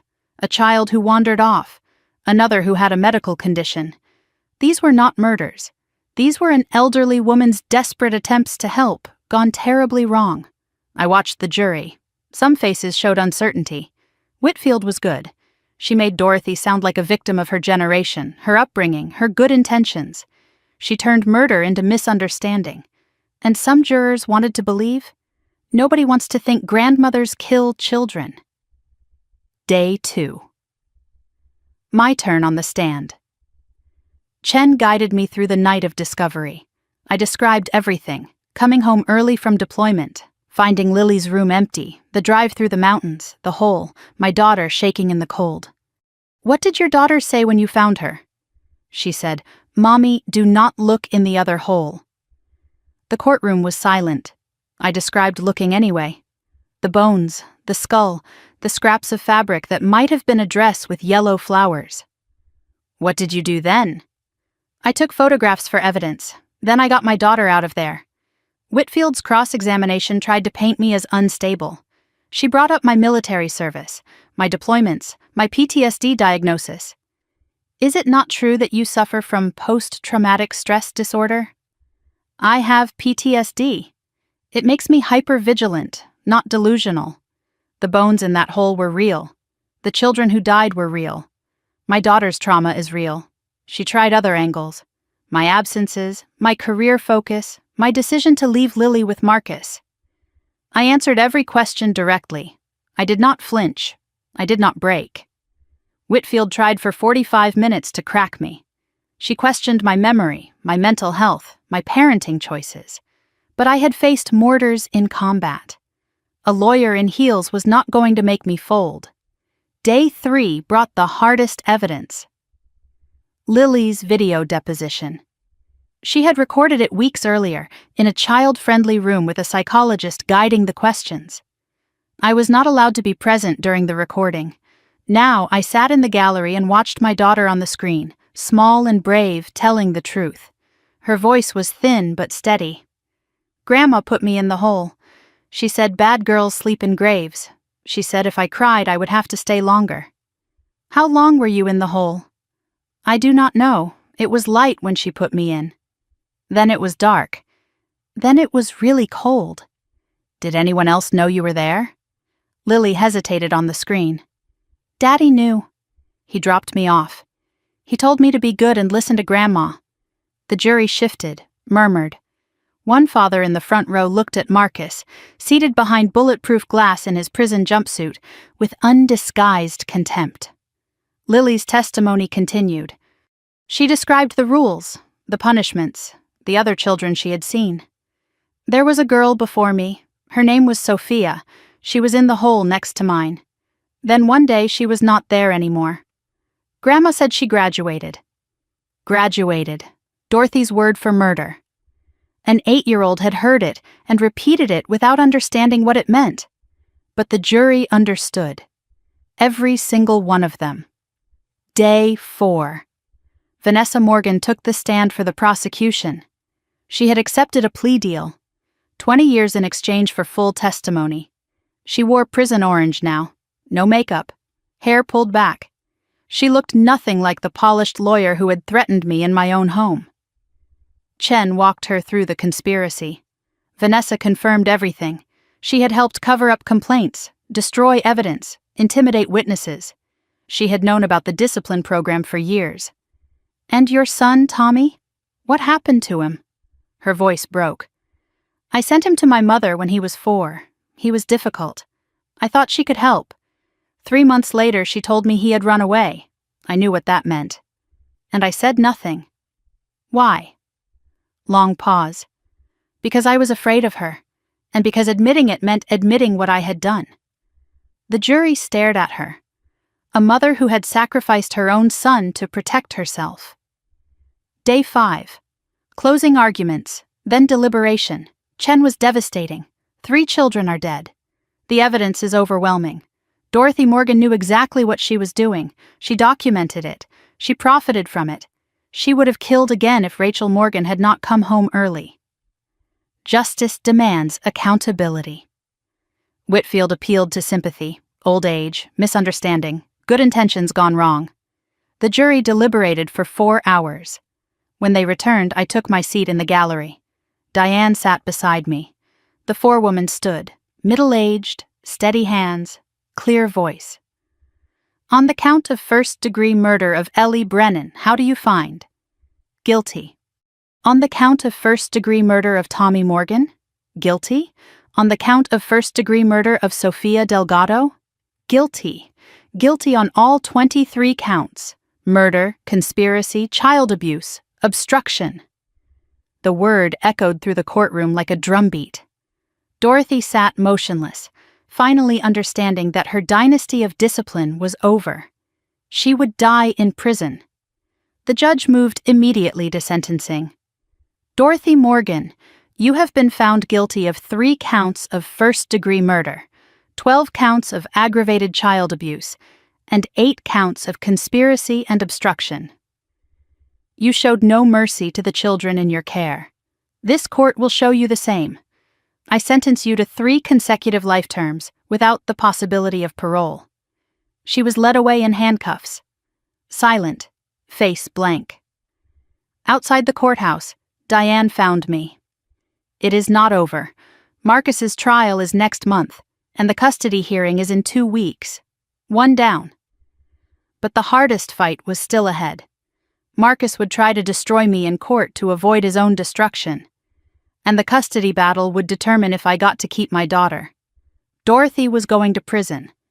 Now I had to make sure I did not lose everything else. The dominoes fell one after another in the 2 weeks following Dorothy's conviction. I attended every sentencing hearing, bearing witness to the collapse of the Morgan Empire. Justice moved slowly, but it moved. Marcus was first. 20 years in federal prison for conspiracy to commit murder, child endangerment, financial fraud, and insurance fraud. He stood before the judge in his orange jumpsuit, refusing to look at me. The man I had married, the man I had trusted with our daughter. The judge's words echoed through the courtroom. You sent your own daughter to be tortured and potentially killed. You planned to profit from her death. This court has rarely seen such calculated cruelty from a parent. Marcus said nothing. No remorse, no explanation. Just silence as they led him away. Vanessa came next. 15 years per her plea agreement. She had testified against everyone, including her own mother, but cooperation only went so far. She had helped bury children. She had sacrificed her own son. No amount of testimony could wash that away. Deputy Harding got 10 years for obstruction, evidence tampering, and accessory after the fact. The man who had greeted Dorothy with respect while children's bones lay in her backyard. The man whose brother had worked on Caroline's brakes 2 weeks before she died. Christy Vance, the CPS supervisor, received 8 years for conspiracy and dereliction of duty. She had classified every complaint as unfounded. She had taken monthly payments to look the other way. Children had died because she chose money over their safety. Dr. Benson, the medical examiner who had falsified Caroline's autopsy, got 12 years. He had ruled her death accidental when the brake lines showed clear evidence of tampering. He had helped them get away with murder. In total, 7 convictions. 118 years of combined prison time. 118 years for 3 dead children, 1 traumatized survivor, and 1 woman murdered for asking questions. It still did not feel like enough. But it was a start.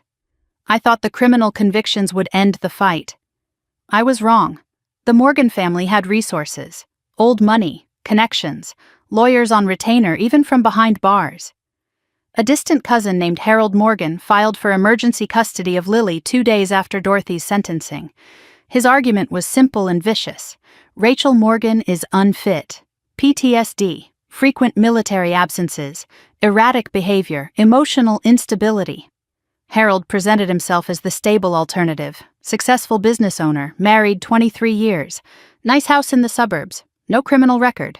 On paper, he looked reasonable. That was the danger. Julia Vasquez, my lawyer, explained the strategy during our first meeting. They know they cannot win on the facts. So they are attacking your character. They will paint you as unstable, absent, dangerous. I served this country for 15 years. I uncovered a murder conspiracy. I saved my daughter. Julia nodded. And they will say you are traumatized, obsessed, incapable of providing stability. Family courts sometimes favor appearance over reality. We need to be prepared. The hearing was set for 2 weeks out. 14 days to build my case against a family that had been building theirs for generations. I gathered everything. Service records showing 15 years of honorable duty, commendations for leadership and courage. Psychological evaluations from military doctors confirming my PTSD was managed and did not impair my parenting. Letters of support from everyone who knew me. Diane wrote a letter describing my courage in exposing the conspiracy. Kim wrote about watching me care for Lily in the weeks after the rescue. My commanding officer wrote about my dedication and integrity. Even Mrs. Tate, Caroline's old neighbor, submitted a statement about the strength it took to finish what Caroline had started. I met with Dr. Amara Washington, the child psychologist who had evaluated Lily. Her report was clear and direct. Lily exhibits classic trauma responses, but she is remarkably resilient. Her attachment to her mother is secure. Removing her from Rachel's care would constitute a second trauma, potentially more damaging than the first. I underwent my own evaluation. The results confirmed what I already knew. PTSD present but managed. No evidence of psychosis, delusion, or unfitness. Patient demonstrates strong coping mechanisms and deep parental commitment. Julia built our case piece by piece. Rachel is not just fit. She is the only person who protected Lily when everyone else failed. The night before the hearing, I could not sleep. I watched Lily sleeping in Kim's guest room, peaceful for the first time in months. Her color was good. Her nightmares had faded. She was healing. I made a silent promise. No one would take this child from me. No one. The custody hearing took place in a smaller courtroom. No media allowed. Just lawyers, a judge, a court recorder, and the future of a child hanging in the balance. Judge Patricia Holbrook presided, 60 years old, known for thorough deliberation. She studied everyone who entered her courtroom with sharp, assessing eyes. Harold Morgan sat with his lawyers at one table. He wore a nice suit and an expression of appropriate concern, the picture of a reasonable man offering to help a troubled situation. I sat with Julia at the other table. My hands were steady, my mind was focused. Harold's lawyers presented first. They painted me as unstable, multiple deployments, PTSD diagnosis, history of confrontational behavior. She assaulted a crime scene before proper authorities arrived. They presented Harold as the stable alternative. Successful business owner, married 23 years, no criminal record, a calm, stable home for a traumatized child. They even called a witness, a psychologist hired by the Morgan family. In my professional opinion, Ms. Morgan's trauma responses could be triggered by parenting stress, potentially endangering the child. Their psychologist had never met me, never evaluated me, never spoken to Lily. He had been paid to deliver an opinion that served the Morgan family's interests, just like every other professional they had bought over the years. Julia presented our case methodically.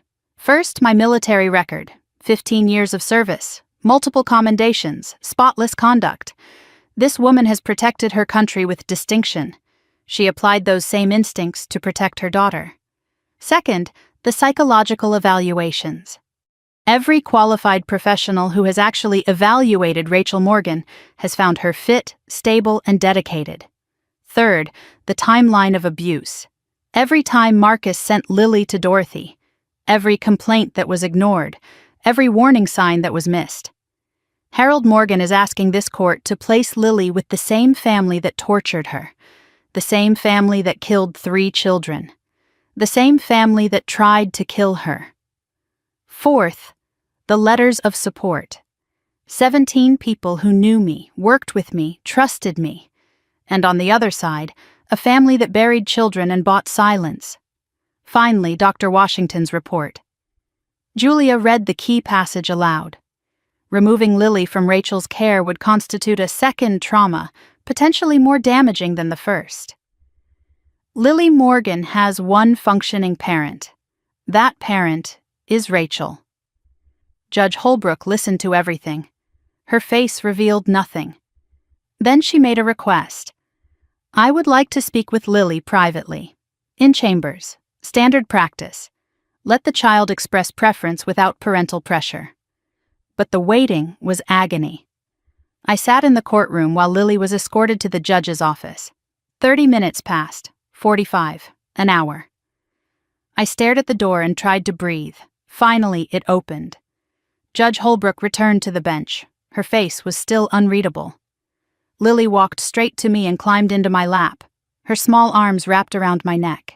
She held on like she would never let go. The judge spoke. I have spoken with Lily Morgan at length. She is a remarkably articulate and self-aware child, given what she has been through. I asked her where she wanted to live. Her answer was immediate and unwavering. Judge Holbrook looked at me. She said, I want to stay with my mommy. She came for me when everyone else left me in the ground. Tears streamed down my face. I held Lily tighter. The judge continued.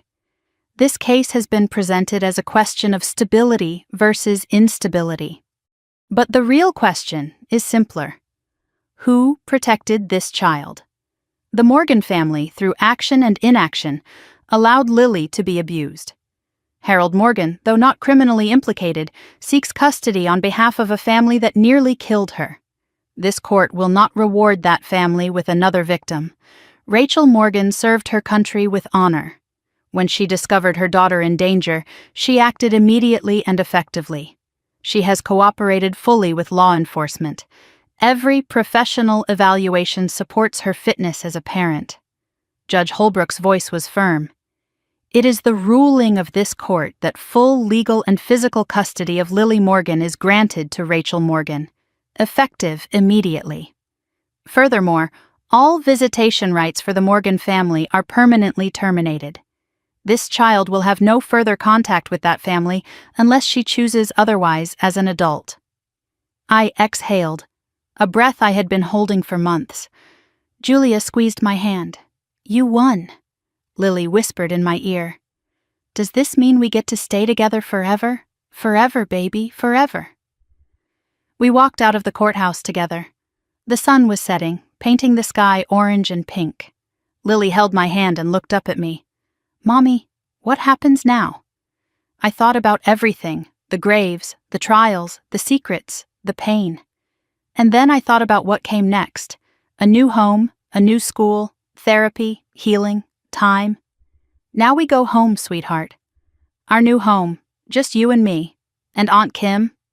I smiled, and Aunt Kim, and Dr. Washington, and all the people who love you. We reached the car.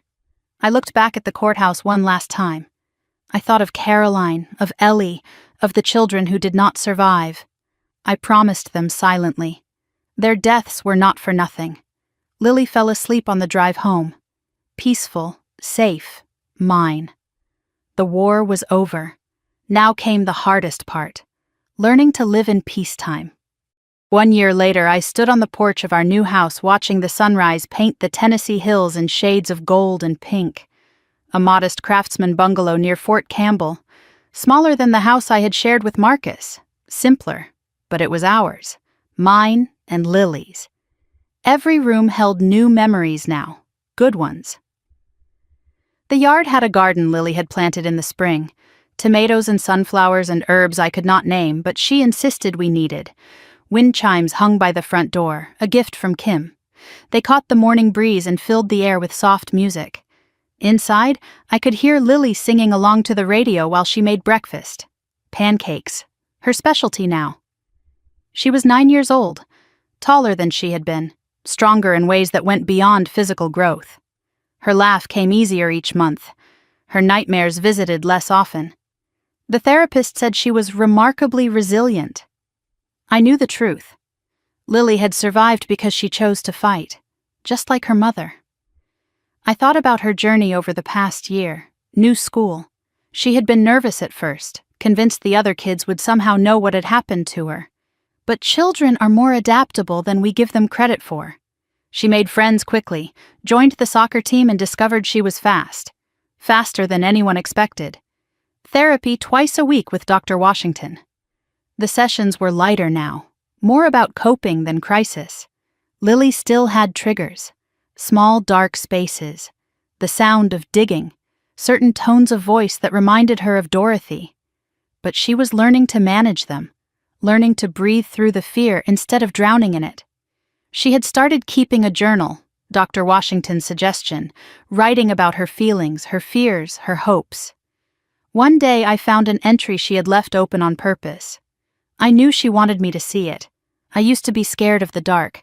Now I know the dark cannot hurt me. Only people can, and my mom protects me from the bad people. I had cried for an hour after reading those words. Now Lily wanted to help other kids who had been hurt. She volunteered at a children's center on weekends, reading to younger kids, playing games, just being present. "I know what it feels like to be scared," she told me. "I want to show them it gets better." 9 years old, and she already understood that healing happens when we stop hiding. That some truths need to be shared. My own journey had been just as significant. I had transferred to an administrative position at Fort Campbell. No more deployments. No more months away from my daughter. I was home every night now, present for every soccer game, every nightmare, every breakthrough. The PTSD did not disappear. It never does, but I managed it better now. Weekly therapy, meditation, a support group for military parents dealing with trauma. I had learned that asking for help was not weakness, it was strategy. I sold the old house and split nothing with Marcus. The court gave me everything as restitution for what he had done. The money from my parents' estate went into a trust for Lily's education. She would have choices, options, a future built on something other than lies. I had started volunteering too, an organization that helps military families recognize signs of child abuse. I spoke at training sessions, shared my story without using names. Trust your instincts, I told them. If something feels wrong, it probably is. Do not wait for permission to protect your child. The work was hard sometimes, triggering, but meaningful. I had turned my worst experience into a weapon against future harm. This morning I had a special errand. I told Lily where we were going while she flipped pancakes. She nodded solemnly. I want to bring flowers. We drove to a small cemetery outside Nashville. Quiet place, old trees, the kind of cemetery where people are buried and remembered, not just forgotten. Caroline Morgan's grave was simple. Just her name and the dates of her too short life. No one from the Morgan family had visited since the trials. The flowers from the funeral had long since turned to dust. I knelt beside the headstone and placed my hand on the cold stone. I never met you. But you saved my daughter. Your evidence, your courage, your refusal to give up. It made all the difference. Lily placed her bouquet carefully. Wild flowers she had picked from our garden. Mommy told me about you, she said softly. You tried to save Ellie. You tried to tell people what was happening. She fought alone, I told Lily. For years. Nobody believed her. Lily looked at me with those old soul eyes. But you believed her, even after she was gone. Sometimes that is how it works.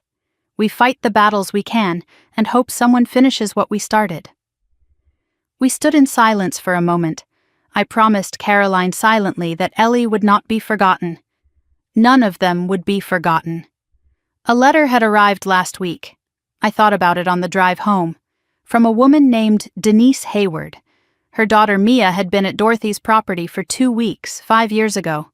Mia survived physically, but she came home different, broken in ways Denise could not understand. Until she saw the news coverage. I sent my daughter to that woman because I did not know what else to do. I thought I was helping her. I spent 5 years not understanding why my child flinched when I hugged her. Thank you for exposing the truth. Now Mia and I can finally start healing. Because of you, we know it was not our fault. I kept that letter in my nightstand drawer. I had received dozens like it.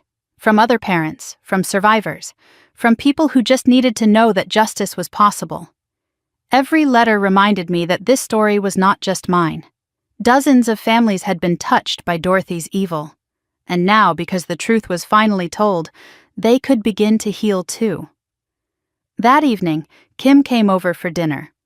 She had become family now, an aunt in everything but blood. We ate on the back porch, laughing about small things, enjoying the simple pleasure of being together. Lily told a story about a boy at school who had tried to scare her with a spider. I just looked at him and said, I have been through worse than bugs. He did not know what to say. We laughed, a real laugh, the kind that comes from survival. After Kim left, Lily and I sat together on the porch swing watching stars appear. The night was quiet, peaceful, safe. Mommy, can I ask you something? Anything, baby. Why did you come home early that night? The night you found me? I thought about her question. The official answer was simple. Diplomatic resolution ended the deployment early. But that was not what she was really asking. Why had I driven through the night instead of waiting until morning? Why had I refused to accept Marcus's explanation? Why had I looked in the second hole when she begged me not to? I cannot explain it, sweetheart. Something just told me. A feeling in my gut. A voice in my head that said something was wrong. Like a superpower? I smiled. Maybe. Or maybe it is just what happens when you love someone so much that nothing can stop you from protecting them. She thought about this. I hope I have that feeling someday. When I am a mom. You will, baby. It is not something you learn. It is something you become. She nodded, satisfied. We watched the stars in comfortable silence. Later, after Lily fell asleep on the swing, I carried her to bed and tucked her in. I watched her sleep for a moment. Peaceful. Safe. Mine. I walked back to the porch and looked at the stars one last time. I thought about everything, the graves, the trials, the betrayals, the victories. Caroline, who died fighting. Ellie and Tommy and Sophia, who should have grown up. Marcus, rotting in prison. Dorothy, spending her final years in a cell. And I thought about myself. A woman who trusted her instincts when everyone said she was wrong. A mother who pulled her daughter out of a grave and refused to stop fighting until justice was served. I thought about all the mothers out there who might be feeling what I felt that night. The doubt, the fear, the nagging voice that says something is wrong while everyone else says you are overreacting. That is my story. A mother who came home early, trusted her gut, and found her daughter standing in a grave. I share it now because maybe you are listening, and something in your life feels wrong. Maybe someone is telling you that you are overreacting. Maybe you are afraid to trust yourself. Trust yourself. That instinct exists for a reason. It might be the only thing standing between your child and something unthinkable. If this story meant something to you, if it reminded you to listen to that voice inside, I hope you will share it. Tell the mothers in your life. Tell the fathers. Tell anyone who needs to hear that protecting your child is never an overreaction. Leave a comment below. Tell me your story. Tell me about a time you trusted your instincts. Or tell me about a time you wish you had. And if you want to hear more stories like this, stories about justice, about survival, about ordinary people who refuse to give up, subscribe to this channel. Click the notification bell so you never miss one. Because these stories matter. They remind us that we are not alone. They teach us that courage comes in many forms, and sometimes they save lives. Yours might save someone too. I am Rachel. This was my story. But in some ways it belongs to all of us. Every parent who ever felt that pull of instinct. Every survivor who ever found the strength to fight back. Every person who ever believed that justice was worth pursuing. Thank you for listening. Thank you for staying until the end. I will see you in the next one. This story is fictionalized for dramatic effect.